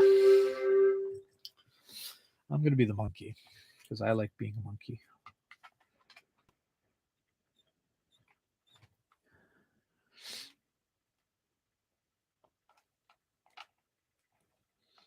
Okay. Bye, Hada-san. I love that. Oh yeah, it's got a fairly dramatic intro for a Bomberman game. Like, hey baby.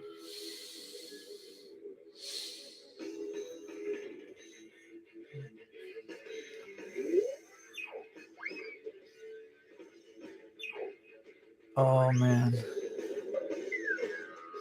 Oh, I love Bomberman. I freaking love Bomberman. Like, even the worst Bomberman game is better than most other games, you know? I even like Bomberman X0. Okay, Retro Game in 1981. Thanks so much for popping in. And join the Discord if you're not already on there. And give it a subscribe so you don't miss the next one. And I'm going to try to do this again soon.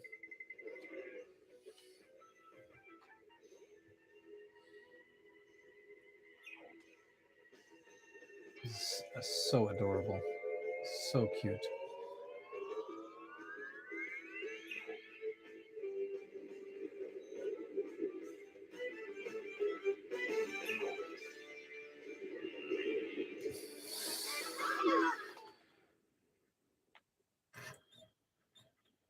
Okay, let's do this.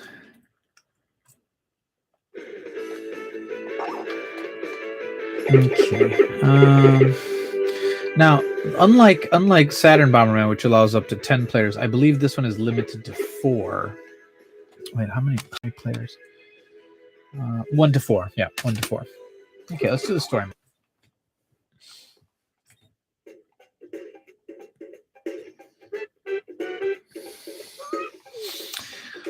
Okay, who do I want to be? Oh, Penguin is a. I like the monkey. There's a pumpkin head. Oh, I think I'm going Penguin. Yep.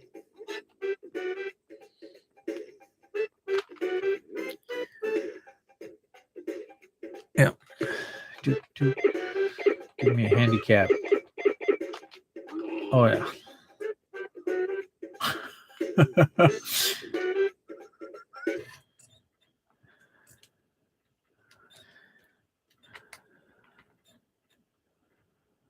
Yeah, I've seen the intro to Neo Bomberman. Yeah, Bomberman's a really interesting game, but it kind of fails as a Bomberman game because it only has 2 players. Okay.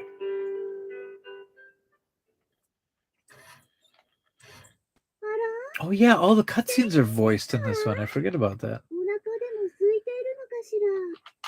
Okay, I'm gonna skip that though.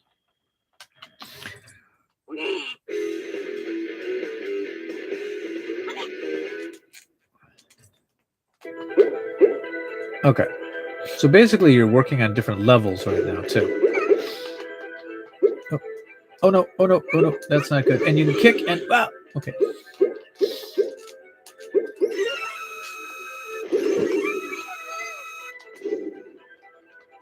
Okay. Oh no, oh no, oh no, oh no. Okay. Yeah, there's big bombs too. Take that.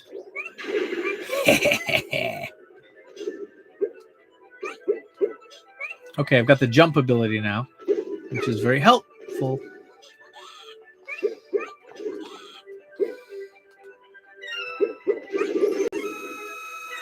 Oh crap.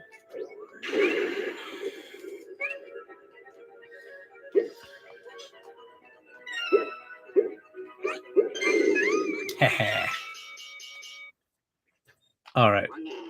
Yeah, unlike a lot of other Bombermans, it's not one-hit kills. You can get hit a few times.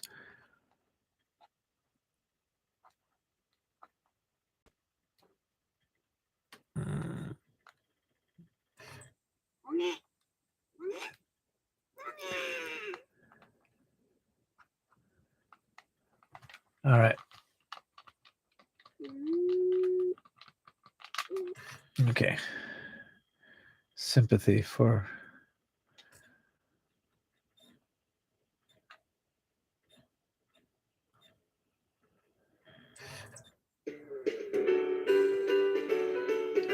Okay.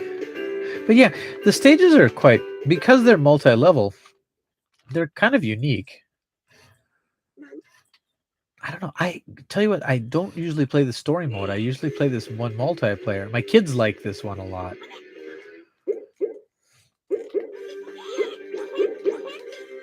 I'm going to hide here. Oh, that's not a good hiding spot. That's not a good hiding spot. Okay.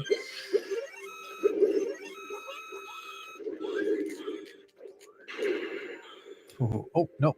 That hiding spot did not work.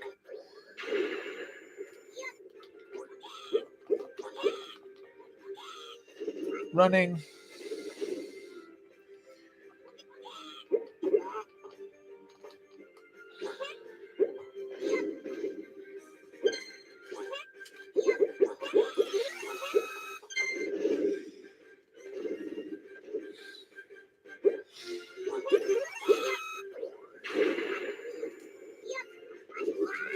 Oh.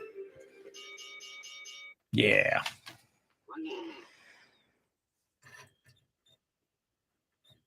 Oh, yeah. With 4 players, it goes nuts.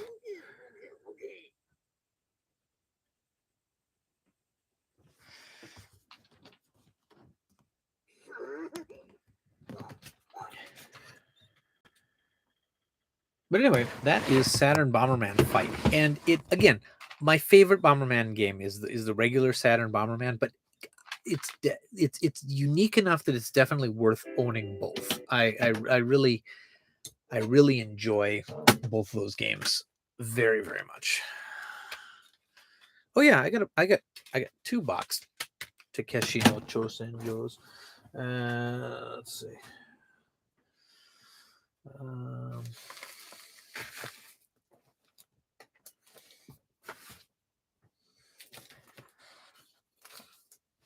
Yeah, it's a pretty big box compared with a lot of other games.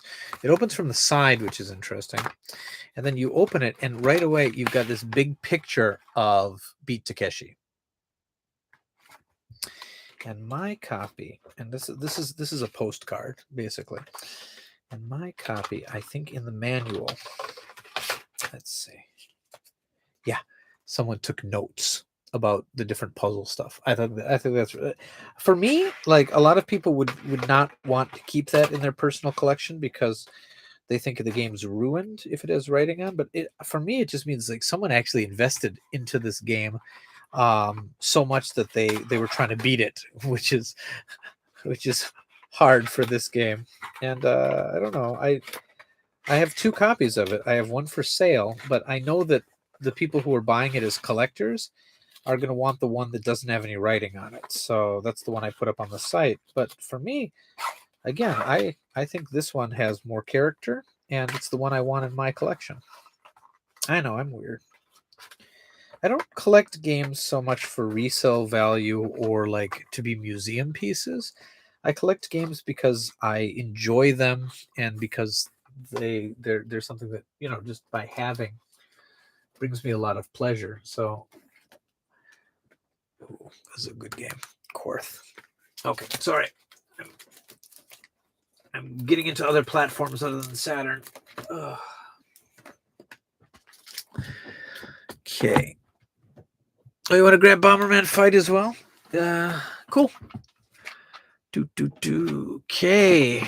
We got the Reluctant Hero box starting right now, and so far it's looking pretty good. You wish you had a way to play Famicom stuff? I'll tell you what. Famicom stuff is really easy to play because there's so many clone systems out there that are really, really cheap. If you just want to play Famicom stuff, you can get a Famicom clone for like $10. I was gonna see. This is why I need to plan these better. I was gonna pull out a Famicom clone right now, but I have like most of them are upstairs. But like, you can get a clone Famicom system dirt cheap, and it'll play most games. It's not gonna play the ones with a lot of enhanced audio and things like that, but it'll play 90% of games.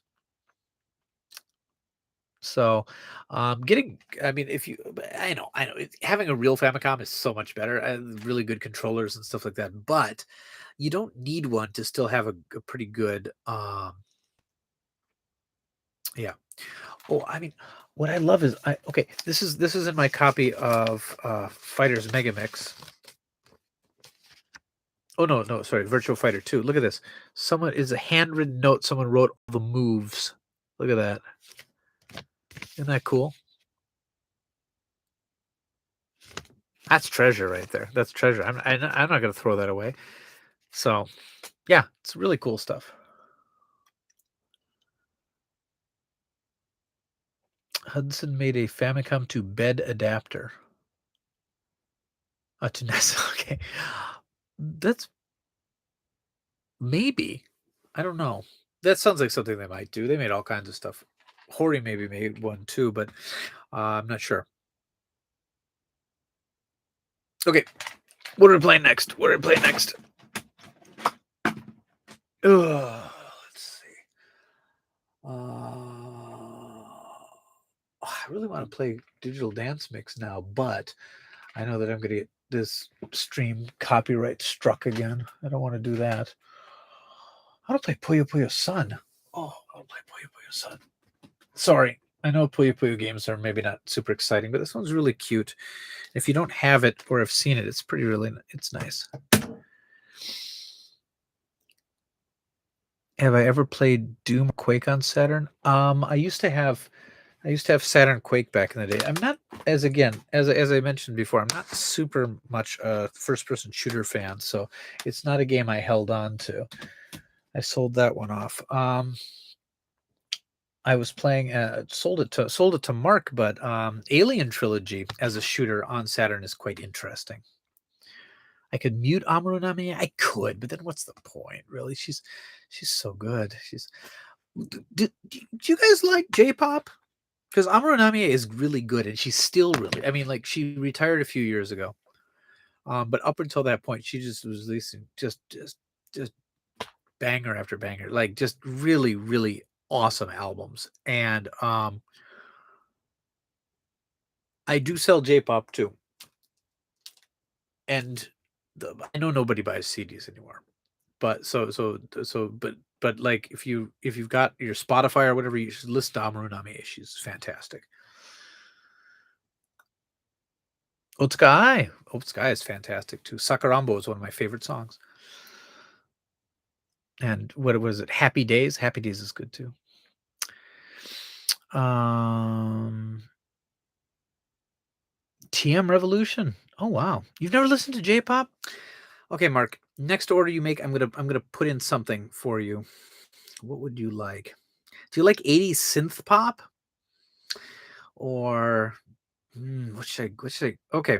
Hey guys, okay, those of you who like J-pop, what do you think is a good starter CD to J-pop? Mark has not listened to J-pop before. What would you recommend as a starter?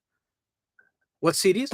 Oh, these are the ones up here are the ones on my store right now. And most of them are like $6 or under. Do I have any of her CDs for sale? Yeah, I've got a few. What have I got on there right now? Let's see. Some of them are sold out right now. I've got Genius 2000, Sweet 19 Blues, Play. That's the CD plus DVD version.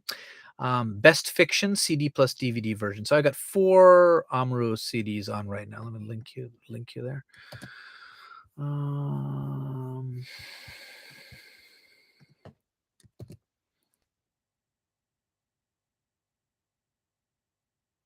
Oh, Tetsuya Komuro stuff. Yeah, TM Network's good too, but I don't know. Like, I worry that like some of these CDs, like if you didn't grow up during the time, like you didn't experience them when they were new, it might be kind of hard to get into. I don't know, because like I really like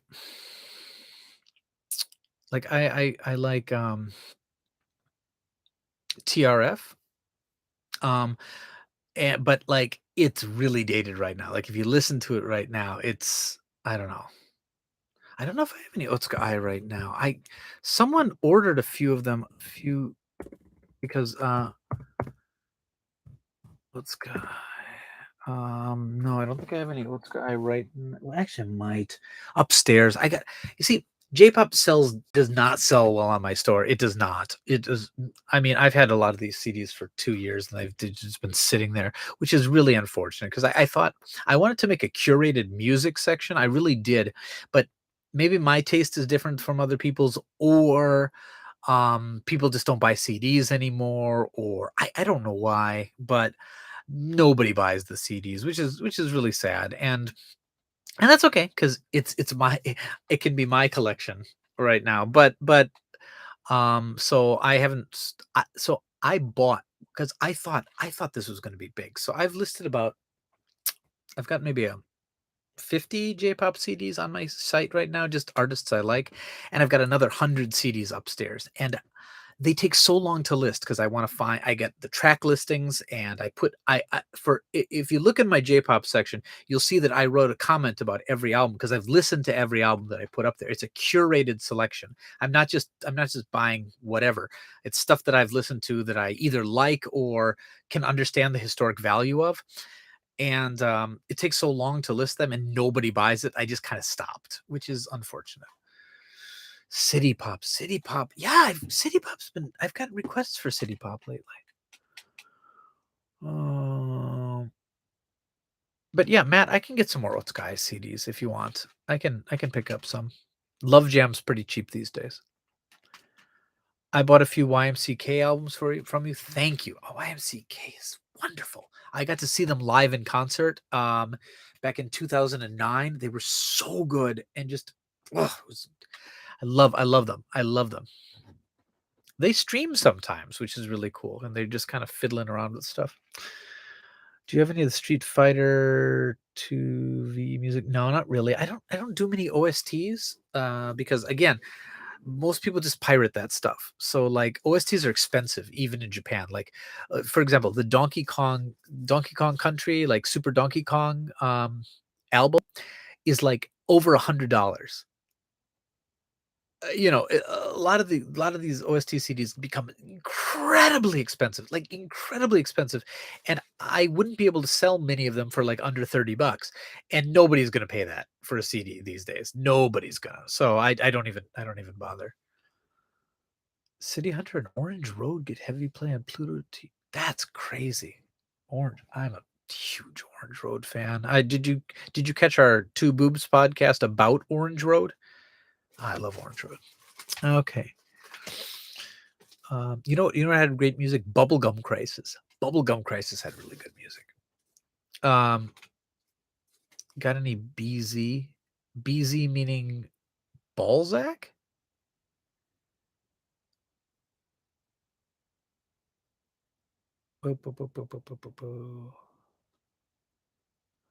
If you can find any Utska, you can add one to my box. Shoot me a DM, Vink. Yeah, I'll look for it. I'll look for it. BZ meaning Balzac.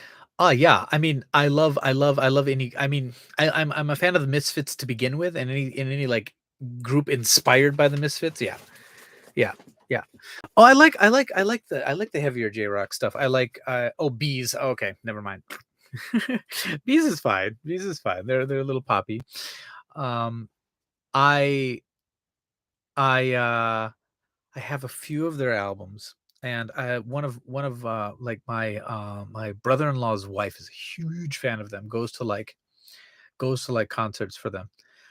Um, Yao Sobi, not the one who does Urse Balzac from Guts Rage. Let's see. Oh, what can I recommend? I recommend. Let's see. I know X Japan's really popular, and so many people like it, and I like a few of their tracks, but I like Hide's solo albums. Zilch, I know a lot of people didn't like Zilch, but I thought it was really good.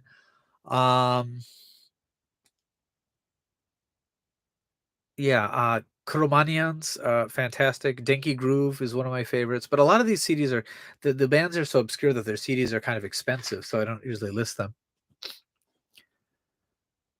I love Twice. Twice is a K-pop group, but yeah, but they're really popular here too. They're really popular here.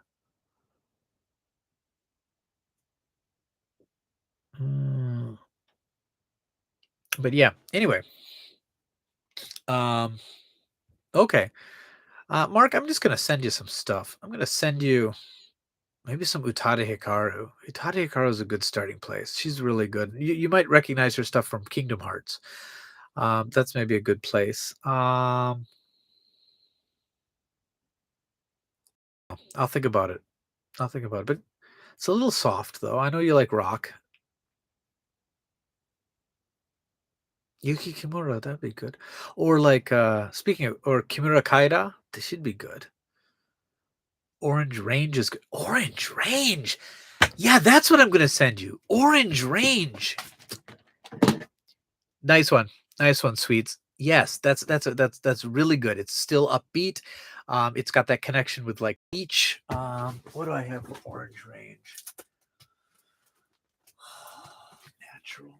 I've got Natural. That's a good album. There's some good stuff on Natural.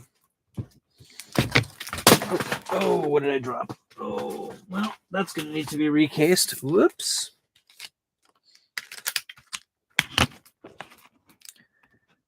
Do I plan on adding any other game merch to the site? Probably not.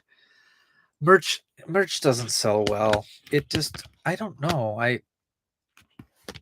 The only things that sell well are like Kirby merch. Kirby merch sells well, and I don't know why just that, but well, let's see, what does this one have on it?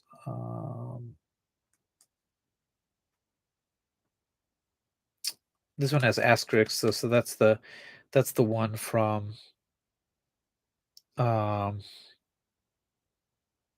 Yumikaze. Okay, it's got some some songs from Bleach on it. Oh, you're right. Shanghai Honey is a great song. I'm telling you what I'm going to recommend right now. I'm going to recommend either of the albums for Tommy February 6. So, what do I have for Orange Range? Here's some. Oh, I got lots of Orange Range. And I got lots of Tommy February. Okay. I am going to highly recommend Tommy February 6. Now, if you're not familiar with Tommy February 6, she was the lead singer for a much harder rock band called The Brilliant Green, or Buriguri as the fans call it. And she wanted to cover a song like an 80s like synth pop song by Strawberry Switchblade called what was it called? I don't remember what the original song she wanted to cover was, but anyway, but she felt it didn't fit Brilliant Green style at all. So she formed a like bubblegum pop group, which is basically just herself as a side project, but it actually became incredibly popular. And the songs are all just a little like it looks like something that would be like standard 80s pop. There's pastiches to like Sweet Valley High and things like that. But at the same time, there's also a really an undercurrent of a really dark undercurrent, which is amazing. Like, okay, the song that got me was Every Day at the Bus Stop. Now it starts off, there's a video, and it's basically like, um we're college kids, we're sitting around, I wonder if the boys like me, blah blah blah blah blah. She's singing about this, and she's like, every day at the bus stop, beating of my heart never stops. It's so cliche, and I'm like, ugh, what's this garbage? But then you're watching it, and and later you realize she still wants her guy, but she's gonna get there by murdering all the cheerleaders. And in the video, she's she she they had to censor the video because in one of them a cheerleader's head blows up. But like it starts off so different. It's mm, this. If I have but you have to be able to deal with an 80s sound synth pop. Like if you can deal with that. But like the lyrics are amazing. There's and she speaks there's a lot of English lyrics and a surprising amount of F words. And then this one is maybe a better album, like as the songs, because it was developed more. This is the second album by Tommy February, and the songs are probably better, but I kind of like the edge on the first album. You love 80s. It's bubblegum. It's Japanese bubblegum pop, and it's wonderful. Unfortunately, I want to link you guys to videos of it. I really do. But like, this is the company, the Death Star Records, is really anal about copyright. So if there's any videos on, they get taken off right away, and which is really unfortunate because the videos are amazing. Maybe on like something like Daily Motion or something, you might be able to find them. But like YouTube's really strict about it. Yeah, this is a great album from Orange Range, and this one's good too. And Mark, I'm going to send you something. I'll figure this out.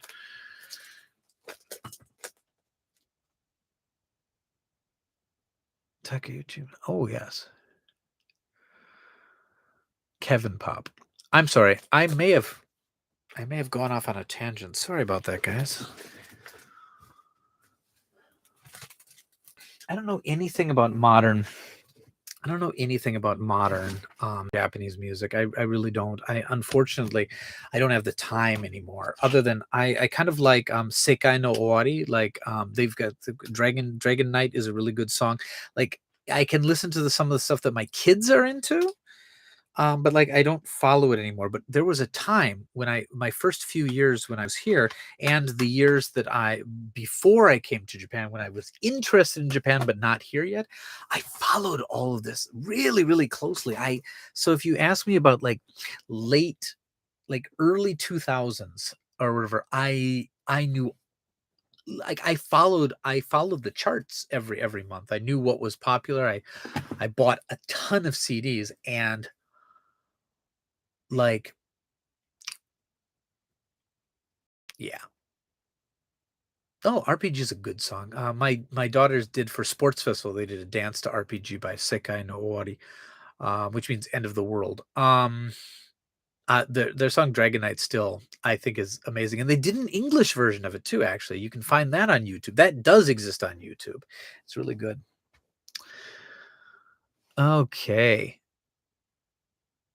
Sorry, did you want to play a video? Did you want to see a video game again? Oh, I'm sorry. Everybody's leaving the chat because it's like, oh, Vink's going on about J-pop again. Maybe I'll get some fans back if I start eating some cheese. I just realized why I'm not a top 10 streamer. Just sitting here talking about weird J-pop and eating cheese.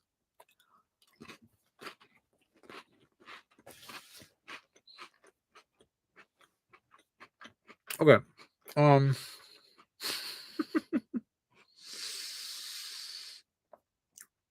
So, video games?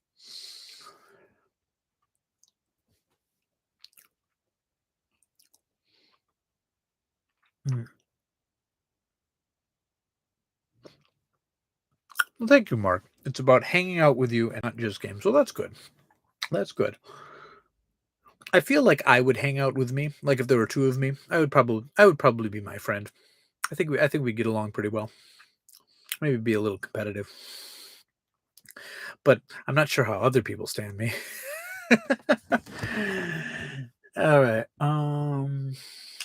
Let's see. We got some Fighting Viper. You know, I'm just gonna put in some Puyo because I like Puyo. I like Puyo. I just dropped this one. The case is broken. I'll put it as a discount. This one's going cheap because it's got that kind of weird, kind of slightly thicker case than the other ones. So it's hard to replace the case. So I'll just sell it cheap. All right.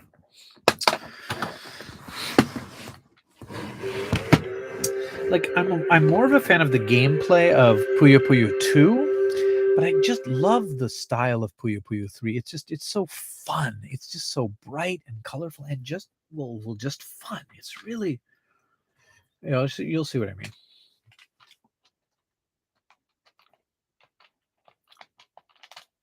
Okay. Act against AIDS.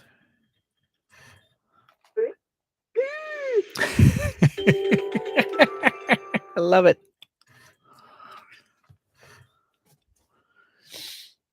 I mean, look at this. Look at this.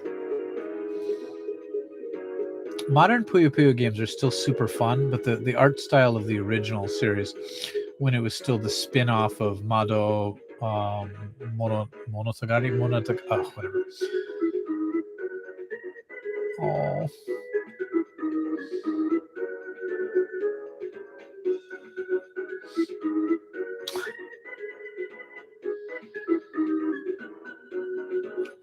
So basically the plot of this is that the bad guy invented a sunbeam, which causes it to way overheat everything. So everyone's like, oh, this could be a bad thing, but no, instead, let's just totally make it all a beach theme. So it's all kind of like a beach theme.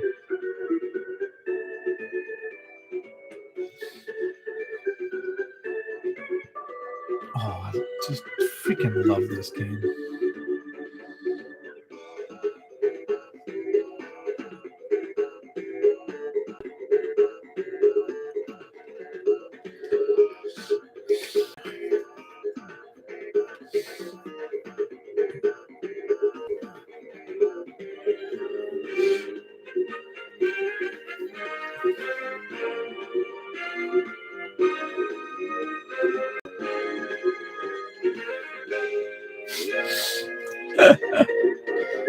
Oh yeah, I didn't skip the rest of this, but yeah, it goes on for a while. And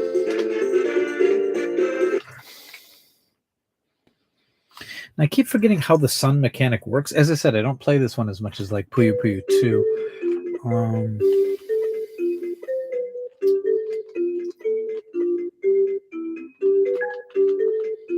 just gonna play the easy mode just so.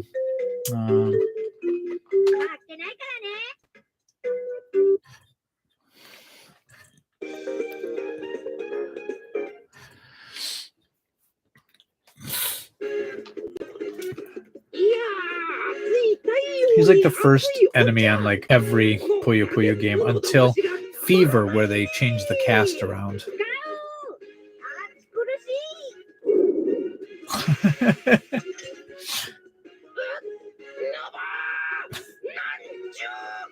Oh, I love it.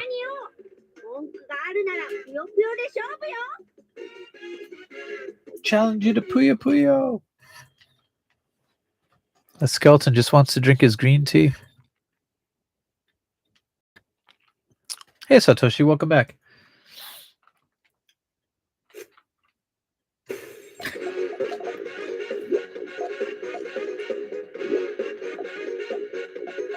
So there's some kind of combo system here with the suns. I don't remember exactly how it works.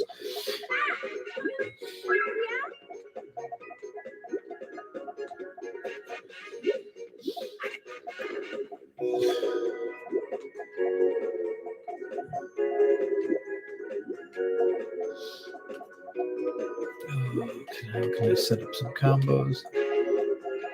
There we go. No, that's not wonderful. Okay.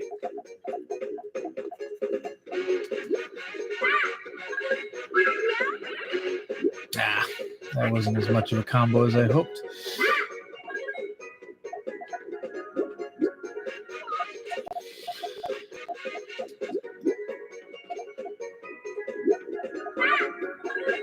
Oh, that was not great.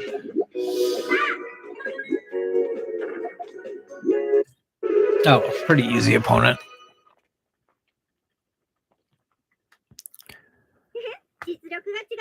No, I didn't pre-order 7 Pirates Age. I don't know.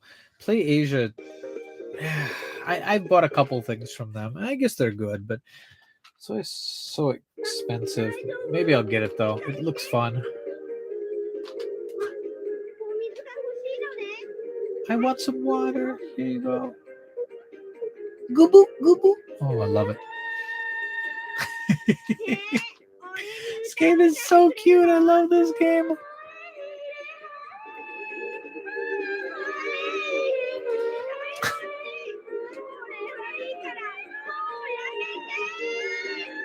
Oh, I love it.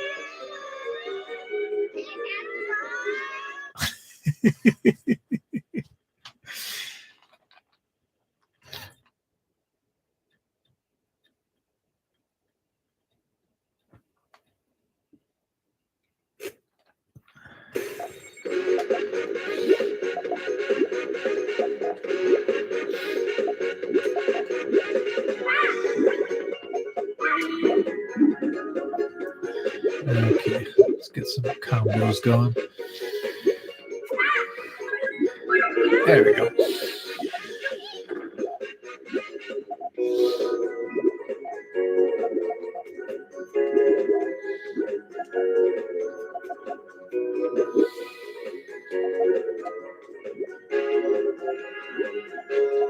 Again, I forgot exactly how the sun system works. I haven't played this one as much.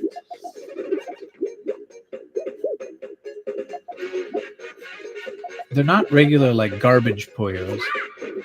Oh, that's right. They build up this. Oh yeah, okay. You're kind of charging that meter. You have the option to turn the sun mode off though in this game, so you can play a more standard Puyo Puyo game if you don't want to use the gimmick. But the gimmick's not bad. Oh, there's some garbage Puyos. Okay.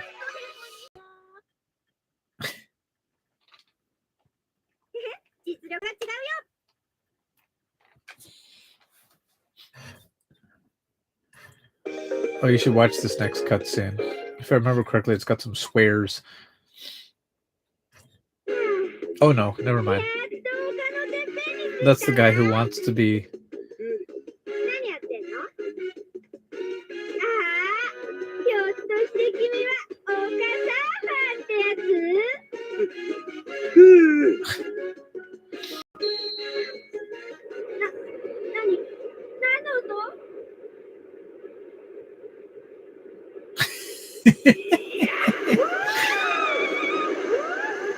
I love this game. Puyo Puyo just takes practice. Puyo Puyo is all about the combos. Like Tetris is about clearing lines, but Puyo is entirely about setting up combos and knocking them down. And I wouldn't say I'm great at it. My daughter's actually better than I am, quite a bit better, and she's quite a bit younger than me.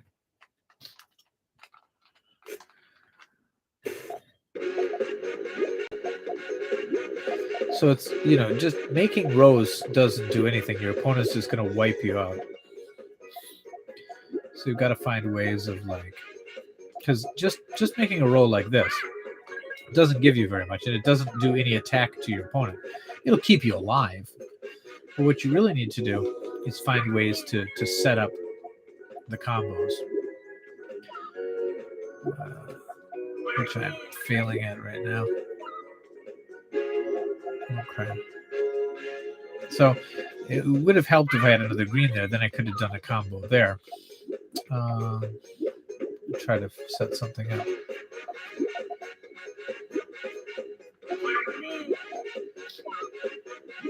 Oh, the thing is, if you wait too long, then people take advantage of that. Okay. Okay, now if I can get some more purples like this. Okay, if I get one more purple in, then it's going to set off a chain reaction. So 1, 2. Oh, okay.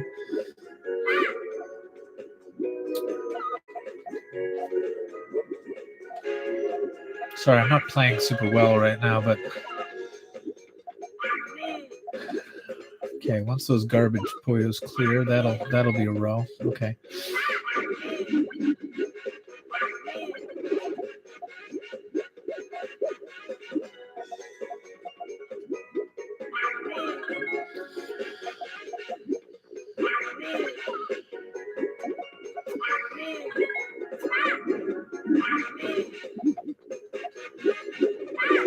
Sorry, I'm just gonna clear up some of the garbage right now.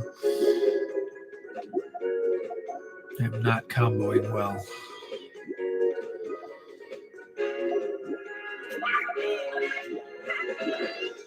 Bah! Uh-oh. Okay, now I just have to survive. Okay, and I do not. Yeah. My daughter is younger than me, nodding. That's great. When I was in a play when I was younger, they made the mistake of letting me write my own bio, and I wrote I was born at an early age to parents who were older than me, which I always saw as a disadvantage on my career. Oh dear.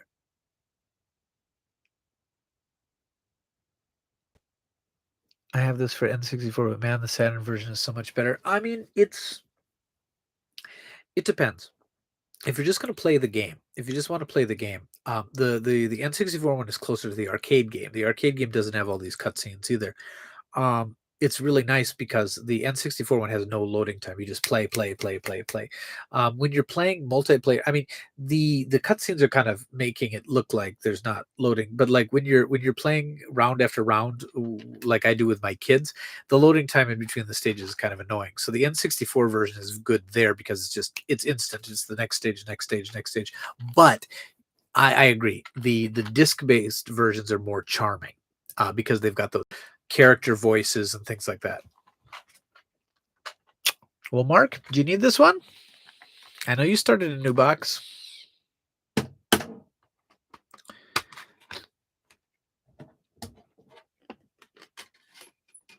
Oh yeah, there's two different Puyo Puyos on the N64. Puyo Puyo Sun and Puyo Puyo Yon.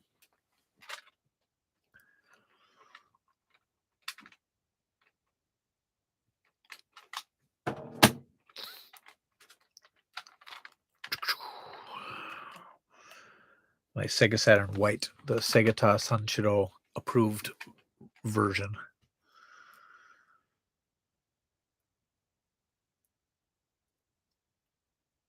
Yeah, I suppose. But even with a solid state drive, there's some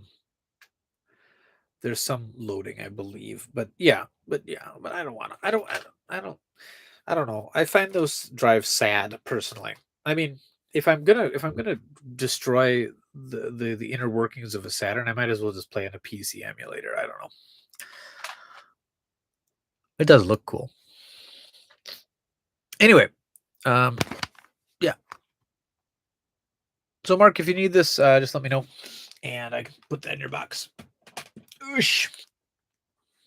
This one's a bit cheaper because you can see the spine. Like this one, you see it. You see how vibrant the yellow is there? It's a little duller on this side, so that's a discount right there.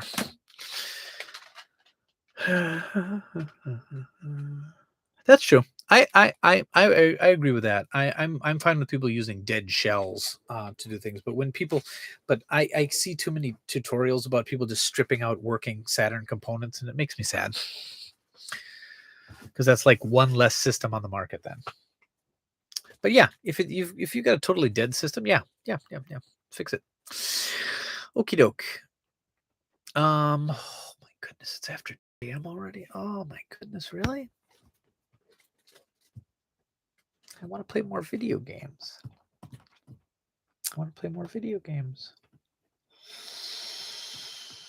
should I? Oh, Mark, you're here. Sorry, I wanted to show you. I took your advice, and I got that. And Satoshi, I took your advice, and I got that. I got stuff. I took one of my friends' advices, and I got this one. And I took my own advice, and I got this guy. Sayonara, Wild Hearts. So I should do another. I should do another Switch stream.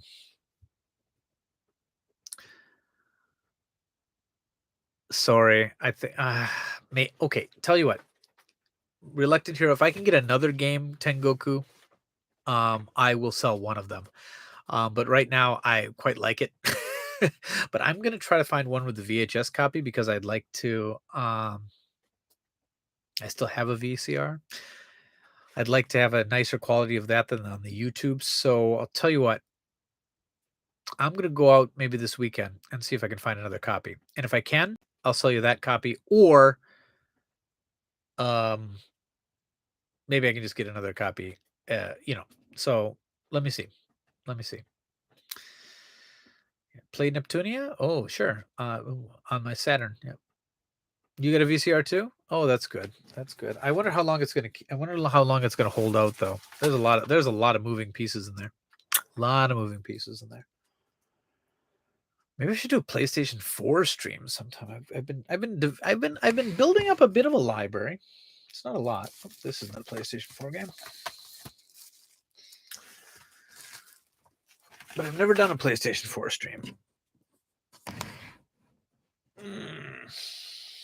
Okay, so hold on. Let me get this straight. Okay, for Reluctant Hero, putting these aside. Mark's maybe a maybe on this one. What do I have for PlayStation 4? You want to see my PlayStation 4 collection? I have this, which you recommended. I have this, which many people recommended to me, which I haven't opened yet. I got this because it was $5, and this is the one that caused me to have to buy another hard drive because it's such a huge install file, and I never actually played it after I finished installing it. The other disc is in the other room, but I got the Kingdom Hearts all-in-one package. I've got Yakuza 0, which I started, which I enjoy a lot, except for the fact that its save points are very few and far between. I do not like that because I have kids. I have 4 children, so I've twice been playing it and lost like an hour's worth of progress because I couldn't find a save point. I've got the next Yakuza one in that series, and then that is The Martian. That is not a video game. Somewhere I have the collection too. Where's the rest of my PlayStation games? And of course, I got Sakura Wars, which is the game I bought the system for, and I've got Shenmue here somewhere too. Where's my Yakuza box? Huh. I've got that collection that has like the ports of games like 3, 4, and 5, I think. Vink, you know about the suspend mode of the PlayStation 4A. You can put to sleep without necessarily finding it. Yeah, sleep's not going to work. Not at all. Kids play with controllers and stuff. I have to unplug my systems if I've taken them off because the PlayStation 4 is so stupidly designed that they have that sensor button or whatever that turns the whole thing on and off, and that thing sounds like a jet engine. No, I gotta turn the things off. I mean, yeah. Switch, I use suspend mode all the time. I don't care if I find a save point. I just pick it up and hide it in my room. But like, no, PlayStation 4 is not built for parents. Not at all. Don't like it. There's some really good games on it that I'd really like to explore, but it's a hard system for me to play because I don't know. Now that I've got the TV back in this room, maybe I can play a little bit. But it's like a lot of the games I play, I want to play games that I can play in front of my kids. Then they're kind of enjoying it too. So we've been playing through Kingdom Hearts together, and they're enjoying that a lot because they're Disney fans. That's been pretty good. But Yakuza, I'm not going to play that in front of them. I'm going to mess them up. It's going to mess me up. Boop, boop, boop, boop, boop, boop, boop.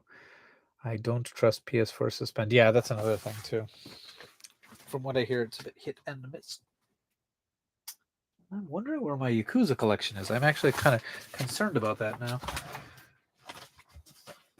Oh, well, I'm sure I'll find it. Find anything. I also want to really play this. I really want to dive into this. I played it to test it, but it's one of the only Pseudo Goichi games I haven't beat. So I really want to play that. Oosh. All right. Maybe I'm gonna finish up.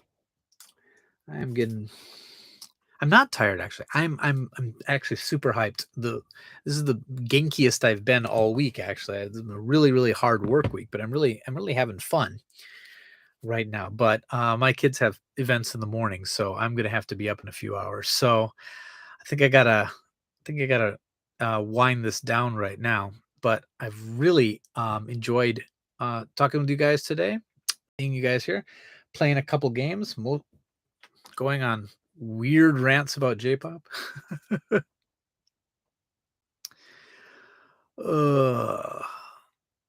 Okay.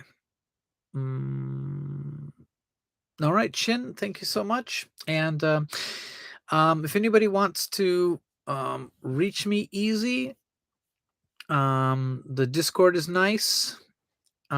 Twitter works. Mark, you feel better soon, okay? Seriously, you take care of yourself, man. Pook Ninja, I'd like to say that you inspired this stream. I watched your video about your unboxing of stuff you got from my store, and you talked about how much you really enjoyed my streams, and I thought, you know what, I'm going to do one again tonight. So I want you to know that had an influence right there. All right. Sweets, awesome. Sorry, can I call you Sweets? I don't know. Sweet like sugar just is. Well, you know what? It's a good name. I'll say the whole thing. You deserve that respect. So Sweet like sugar. Thanks so much always, and thanks for like promoting my streams on things too. Matt, great to have you in on this stream. Been nice talking with you on Twitter recently. That's really good. Call me anything. Don't tell me that. You can call me whatever you want. Just don't call me late for dinner. I don't know. Sweets works for me. I don't know. But you are sweet like sugar. So I missed half of the stream. That's okay. That's okay, Satoshi. I'm sorry I'm never able to like promote it early enough because I never know when I'm gonna do one of these because it really depends on how I feel, you know. I feel bad that I'm not done an unboxing for your stuff, Vink. I promise to do so. Yeah, you guys, if you ever get stuff from me and do an unboxing, you just give me a link to that and I'll put it up on my feed. I don't have a ton of followers, but you know, it's fun. It's fun and it shows other people. I don't know. I love unboxing videos. I almost never make them myself. But I love watching them. Especially if people got I love it when people get like surprise boxes of games too. I love that some of you guys make boxes of games here and you forget what's in them because they're made over like 6 months of time and you kind of forget, and so you're still surprised when you open them up. I love that.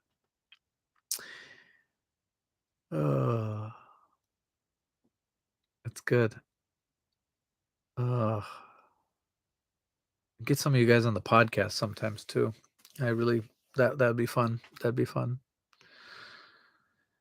But anyway, everyone, please. Oh, thanks so much. Ving boxes are like Christmas. Yeah. I hope so. I mean, to be honest, this store has never really turned out a profit. Probably because I keep reinvesting everything into more video games, which is a very bad business model. But I love getting to know you guys. Like my new my new friend Mark. We've been talking almost every day, about games, and just and I just love watching people get the games that they wanted, and I love hearing people's impressions of the games, because I this isn't something for the money. It's something I enjoy as like a hobby. If this was my job, oh my goodness, that would be so bad. I would be I would be living on the street with my games. But I just love the community around here, and I like exposing people to games they've maybe never heard of before. So, sorry, I keep saying I'm gonna leave. This is my shtick. I say I'm gonna leave, and then I talk for 20 more minutes. Um, there's a section where I put the games were purchased for, and I just put an entry called Vink. Nice. Have I ever considered selling mystery boxes of random games? I have. I have. I've considered it. And I might do that with my, like, I got 3, maybe 4, like, boxes, like, yay big of games that are, like, either missing manuals or kind of in not perfect condition or whatever, kinda, they work, but they're, and I don't know what to do with them. I don't put them on the store. So, like, I might just do 'em as blind boxes, like, tell me what platform you want, and I'll send you a bunch of games. But I thought about doing the surprise packages, but, like, every time I see people getting them, it's, like, often, like, people it's just stores' excuses to get rid of their sports games, or to, there's some that are curated that are good, but in a lot of cases, always feel like the people, if they chose what they wanted more, they probably would have had a better time. But, like, I don't know, I haven't had a great experience with blind boxes myself. But I'll tell you what, if I did do one, I'd only do it for the you know what? I'm gonna take that back. I've done a couple of them, um, for Famicom, for some users on the Discord, but the thing is I knew them well enough to kinda know what they'd like and know what would be junk to them, and so, like, I'll tell you what, any of you people, if you're interested in a blind box and you wanna do something like that, I'd for anyone who's been to these chats for a few times and we've gotten a bit of a relationship, I'll do one for you. You just let me know, and I'll make sure there's stuff in there that you're actually gonna like. Yeah. I don't know, kept getting Mystery of Atlantis, yeah. Uh, but yeah, I used to go to conventions when I was in the States, and you'd open it up and it's like, okay, you get okay, Super Famicom box, it's $15. There's 3 games inside, and it's gonna be a horse racing game, a pachinko game, and a baseball game, and that's it. And, like, I and you try to be excited about it, you're like, but, at least it was cheap, so yeah. Exactly. Exactly. Okay. I could totally do blind boxes for you guys. But, like, I'd wanna know what you guys have already, because I don't wanna give you junk. I don't wanna give you stuff you've already got. I don't wanna give you stuff you're not gonna like. So, um, yeah, you, contact me either through the Discord or through the Twitter, and, we'll talk it out, and we'll figure something out, because if you'd like to be surprised, I can find a way to surprise you with games you actually wanna play. You know?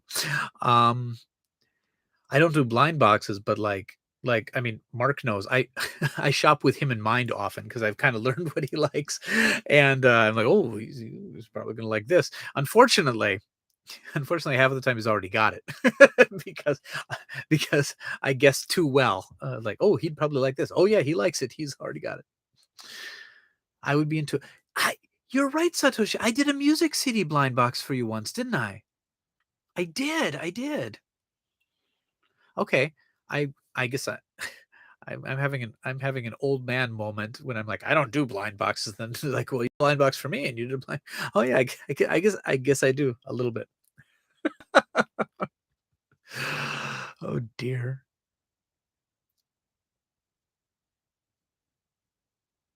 I'll throw money at the screen for loose Nintendo tapes blind box. Oh, I want to. That's what I want to call it now. I could do Game Boy blind boxes because there's so many. I mean, a lot of, like, the thing I want to avoid is giving people a bunch of stuff they can't use, even if that maybe not their style of game. But like when you get a horse racing game that's all in Japanese, what are you gonna do with that? You know what I mean? But Game Boy would be a nice one because almost everything on the Game Boy, other than some RPGs, is totally playable even if you don't speak the language. Game Boy would be a good one to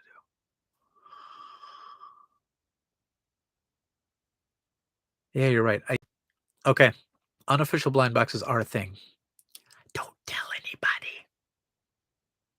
Because again, if I don't know the people who I'm doing it, I'm gonna send something and they're gonna do an unboxing video and they're gonna be like, "What is this garbage?" And that I would hate that feeling. You know what I mean? Why I like to watch the unboxing videos is because I'm excited that these games are getting to people, and when they pull them on, they're like, "Oh, this is great!" You know, I'm like, "Yeah," you know,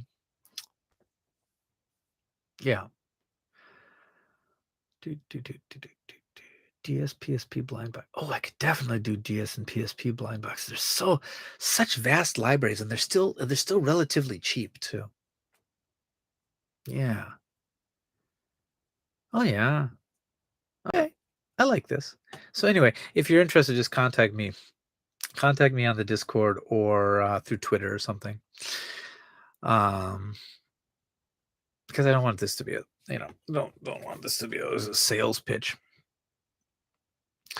You know what? One of the problems is, and I use this quote all the time, but it's like I'm a drug dealer who's also a user. You know what I mean? Like I don't have as much motivation as I should to actually sell the games because then I don't have the games. Does that make sense? Like like I should be working harder to list more games each day and sell more games, but and I don't have to test every game. Do you know what I mean? I could just, look at the CD. It's not scratched. It's good. But I enjoy the testing of the games. And sometimes I get a game and I'm like, oh, I could sell that on the store, or I could keep it. So it's really, really, really bad business. But it's super fun. It's super fun. I wish it could be my full-time job. I wish that could. I would take research. Buy a fan translatable blind box would be brilliant. Yeah, there's some really good stuff that's got translations recently. This one just got a translation. When it's a very charming game made by the people who made Lunar. It came out between Lunar and Lunar 2 on the Sega CD, and this is the Saturn version. It's the same thing. They added some mini games, and that's it. The graphics are pretty much exactly the same because it's a lot of comic cutscenes that are not like fully animated. They're kind of like TurboGrafx cutscenes, but it's super charming, super cute game arts. And that one just got a fan translation really recently. And I know Grandia got a fan translation.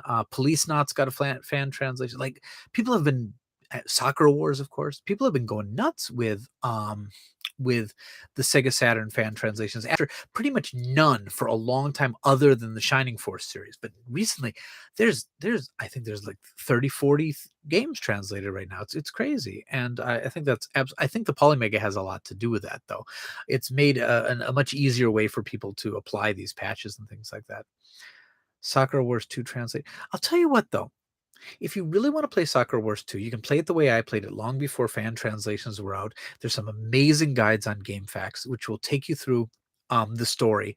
You read it kind of ahead of time before you hit a different chapter, so you know what the options are going to be before you actually get to them, because it's timed. That's the problem with Soccer Wars. It's timed.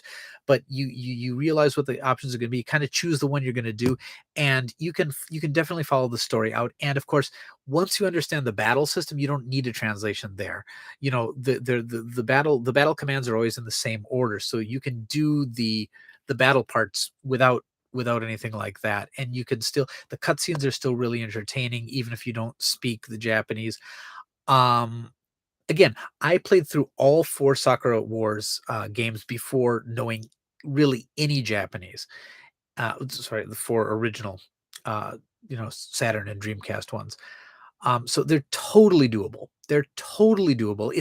I know a fan translation is much better, but like I've beat several Japanese RPGs before I spoke Japanese, and I still don't really, you know, like a Super Famicom RPG is still very, very hard for me because there's no voiced cutscenes and there's no voice dialogue, so it's harder for me. But I could still have tons of fun with a lot of them. And the Sakura War series is so beloved that there's some amazing translation guides that translate the whole freaking thing, not just key moments. They translate the whole thing, and they give you all the options too. And I think it's not a perfect way to play, but don't wait until the translation for Sakura Wars 2 if you want to, because Sakura Wars 2 is so good. Oh my goodness, maybe my favorite in the series. It's so good. This is the slip cover version. I just love it. Just love it.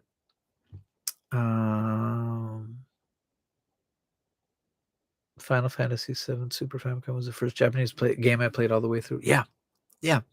So yeah, I gotta tell you, like, don't let the language barrier scare you too much, because like a lot of games look really intimidating at first, but you can definitely kind of plow your way through them. A lot of the RPGs, you're missing out on some of the storyline, but like if you're playing like a tactics RPG and stuff, like the gameplay is really the point of the game anyway, and you can there's almost always some story overviews that you can find on like game facts and stuff, because a lot of this stuff just exists. And I highly recommend people don't run away from RPGs just because of the language barrier. Yeah, some good stuff. Good stuff. Some of some of my some of the customers that I have actually are in the translation scene, so it makes me feel so good to know that some of the copies of games I'm sending over might possibly get translations in the future, and that makes me feel really, really good that I had some small part in the whole thing. Sakura Wars 3 Dreamcast translation is currently in progress. Oh, that's such a good game. That's a game so good. Hold on. Sure. I have it I own that game like 4 times, but I've got 2 of these limited edition box sets. I'm probably going to let one go. I don't know why I'm collecting multiple ones, to tell you the honest truth, but this one has a music box in it. It's so cool. So cool. Yeah. Yeah, I'll probably put one of those up at some point, because I don't need to. You see them, you see it, and you're like, oh, do I have that? Oh, I did have that, but then it's like, should I return it? No. Yeah. Oh my goodness. Ah, yeah. There's such.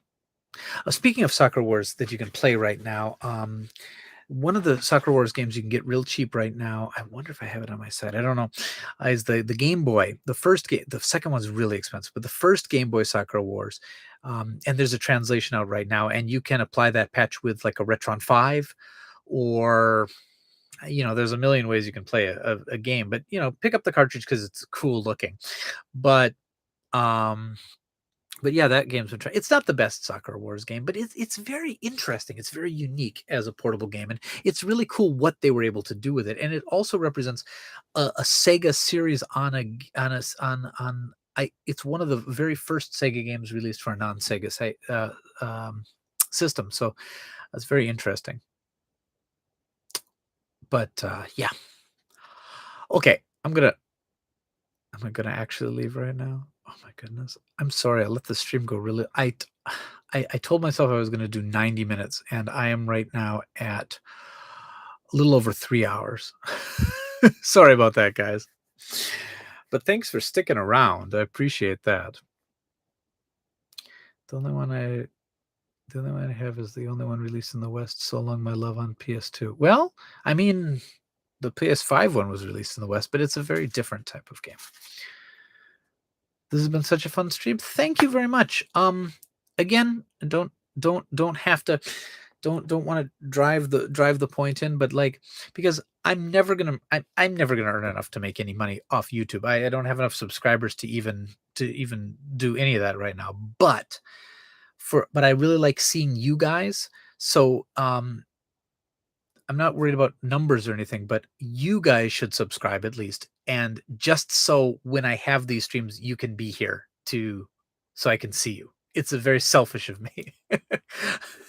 I'm not trying to, I'm not one of those people like, get my subscriber count up. I don't care at all. But I do, but I have a hard time letting people know that these are going on. So if you are subscribed, it will let you know when I'm on. And that's all. If it was only 90 minutes, I would have missed it. I'm being too wholesome right now. Oh, sorry. I mean, or that's a good thing, right? Yeah. I can be edgy. I can be edgy. No, I can't. I can't at all. I prefer the SRPG combat of over the simple character action. The new one was still fun though. Yeah. It looks really good. I'm it's sad that it was on the wrong platforms, man. That game should have been on the Switch just because it was not technically something that needed to be anywhere else. And by that time, and PlayStation 4 was already kind of, it should, of course it should be on the PlayStation 4 as well, but it should have been on both things because it should have been on everything. It should have been on every conceivable platform because I wanted the series to continue. Even if it wasn't a different format, I just love the world. I love the world building. The anime is good. I enjoyed that. The music is so wonderful. Yeah.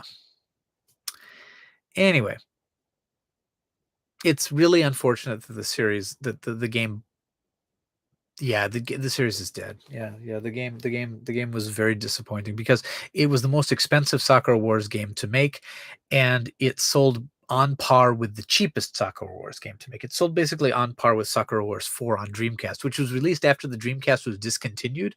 So the expectations were quite low, but like it's nowhere near the Saturn ones or Sakura Wars 3. It didn't even get up to Sakura Wars 5, which many people regard as the worst of the series. I liked it. I liked Sakura Wars 5, but like, but it was quite expensive to make. They did make quite an investment, and the problem is they had a hard time finding the audience because they made it an action RPG so it would appeal to the West. But the West wasn't familiar with the series. They needed, if they wanted the West to be familiar with the series, they needed to have ported some of the other games earlier. So they released it. And in Japan, people are like, no, we want the standard SRPG. We want that. So like it didn't really have either audience because it was the type of game that Western audiences like with a series they were unfamiliar with. And it was a series that Japanese gamers loved in a genre that they didn't like. I felt the same problem with the Valkyria Chronicles when they went with the action RPG one for what, Valkyria Revolution? Is that what? Never played it.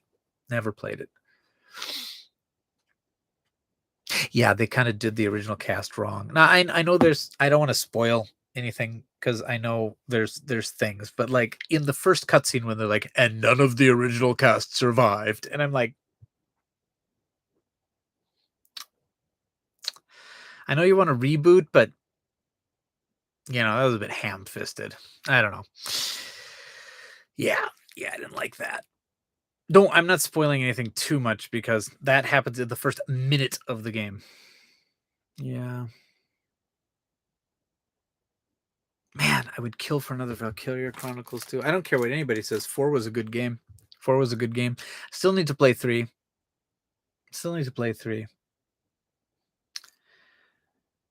I will. Still need to finish 2 actually. But 1 and 4, love those games. All right. Oh my goodness. Sorry. Okay. For real this time. I feel guilty though because some people just pop on the stream right now and I'm like, well, thanks for coming in. Bye. But I should get to sleep at some point. It's after 2:30 in the morning and I got to be up at 7. So thank you guys for tolerating my need to share. I don't have anybody to talk about video games to this level with. I really don't, So please be excellent to each other. Thanks, James, for reminding me of that. Sorry we didn't do any cart games today, but I promise to sing the cartridge cleaning song again soon. We had some very good cheese today, and wonderful company. So I don't know if I'll be able to do this again next week, but as I said before, I'm going to try to get to do this at least once a month and hopefully more. So I will see you all again. Please just take care of yourselves. Okay. As I mentioned last stream, there's, one of the people who was always on our stream is no longer with us. And I keep forgetting that. When I announced the streams for the last 2 weeks. I was like, oh, I should let him know. And I'm like, no, it's so I can't imagine losing anyone else. So please, everyone, just take care of yourself. You are all incredibly important, and filled with hope and joy and wonderful things. And take care of your health and your mental health. It's been a rough couple of years, but just and be excellent to each other. Just be excellent to each other. And I love you all. Okay. And I'll leave you with that. Talk to you later, guys. Thanks a lot.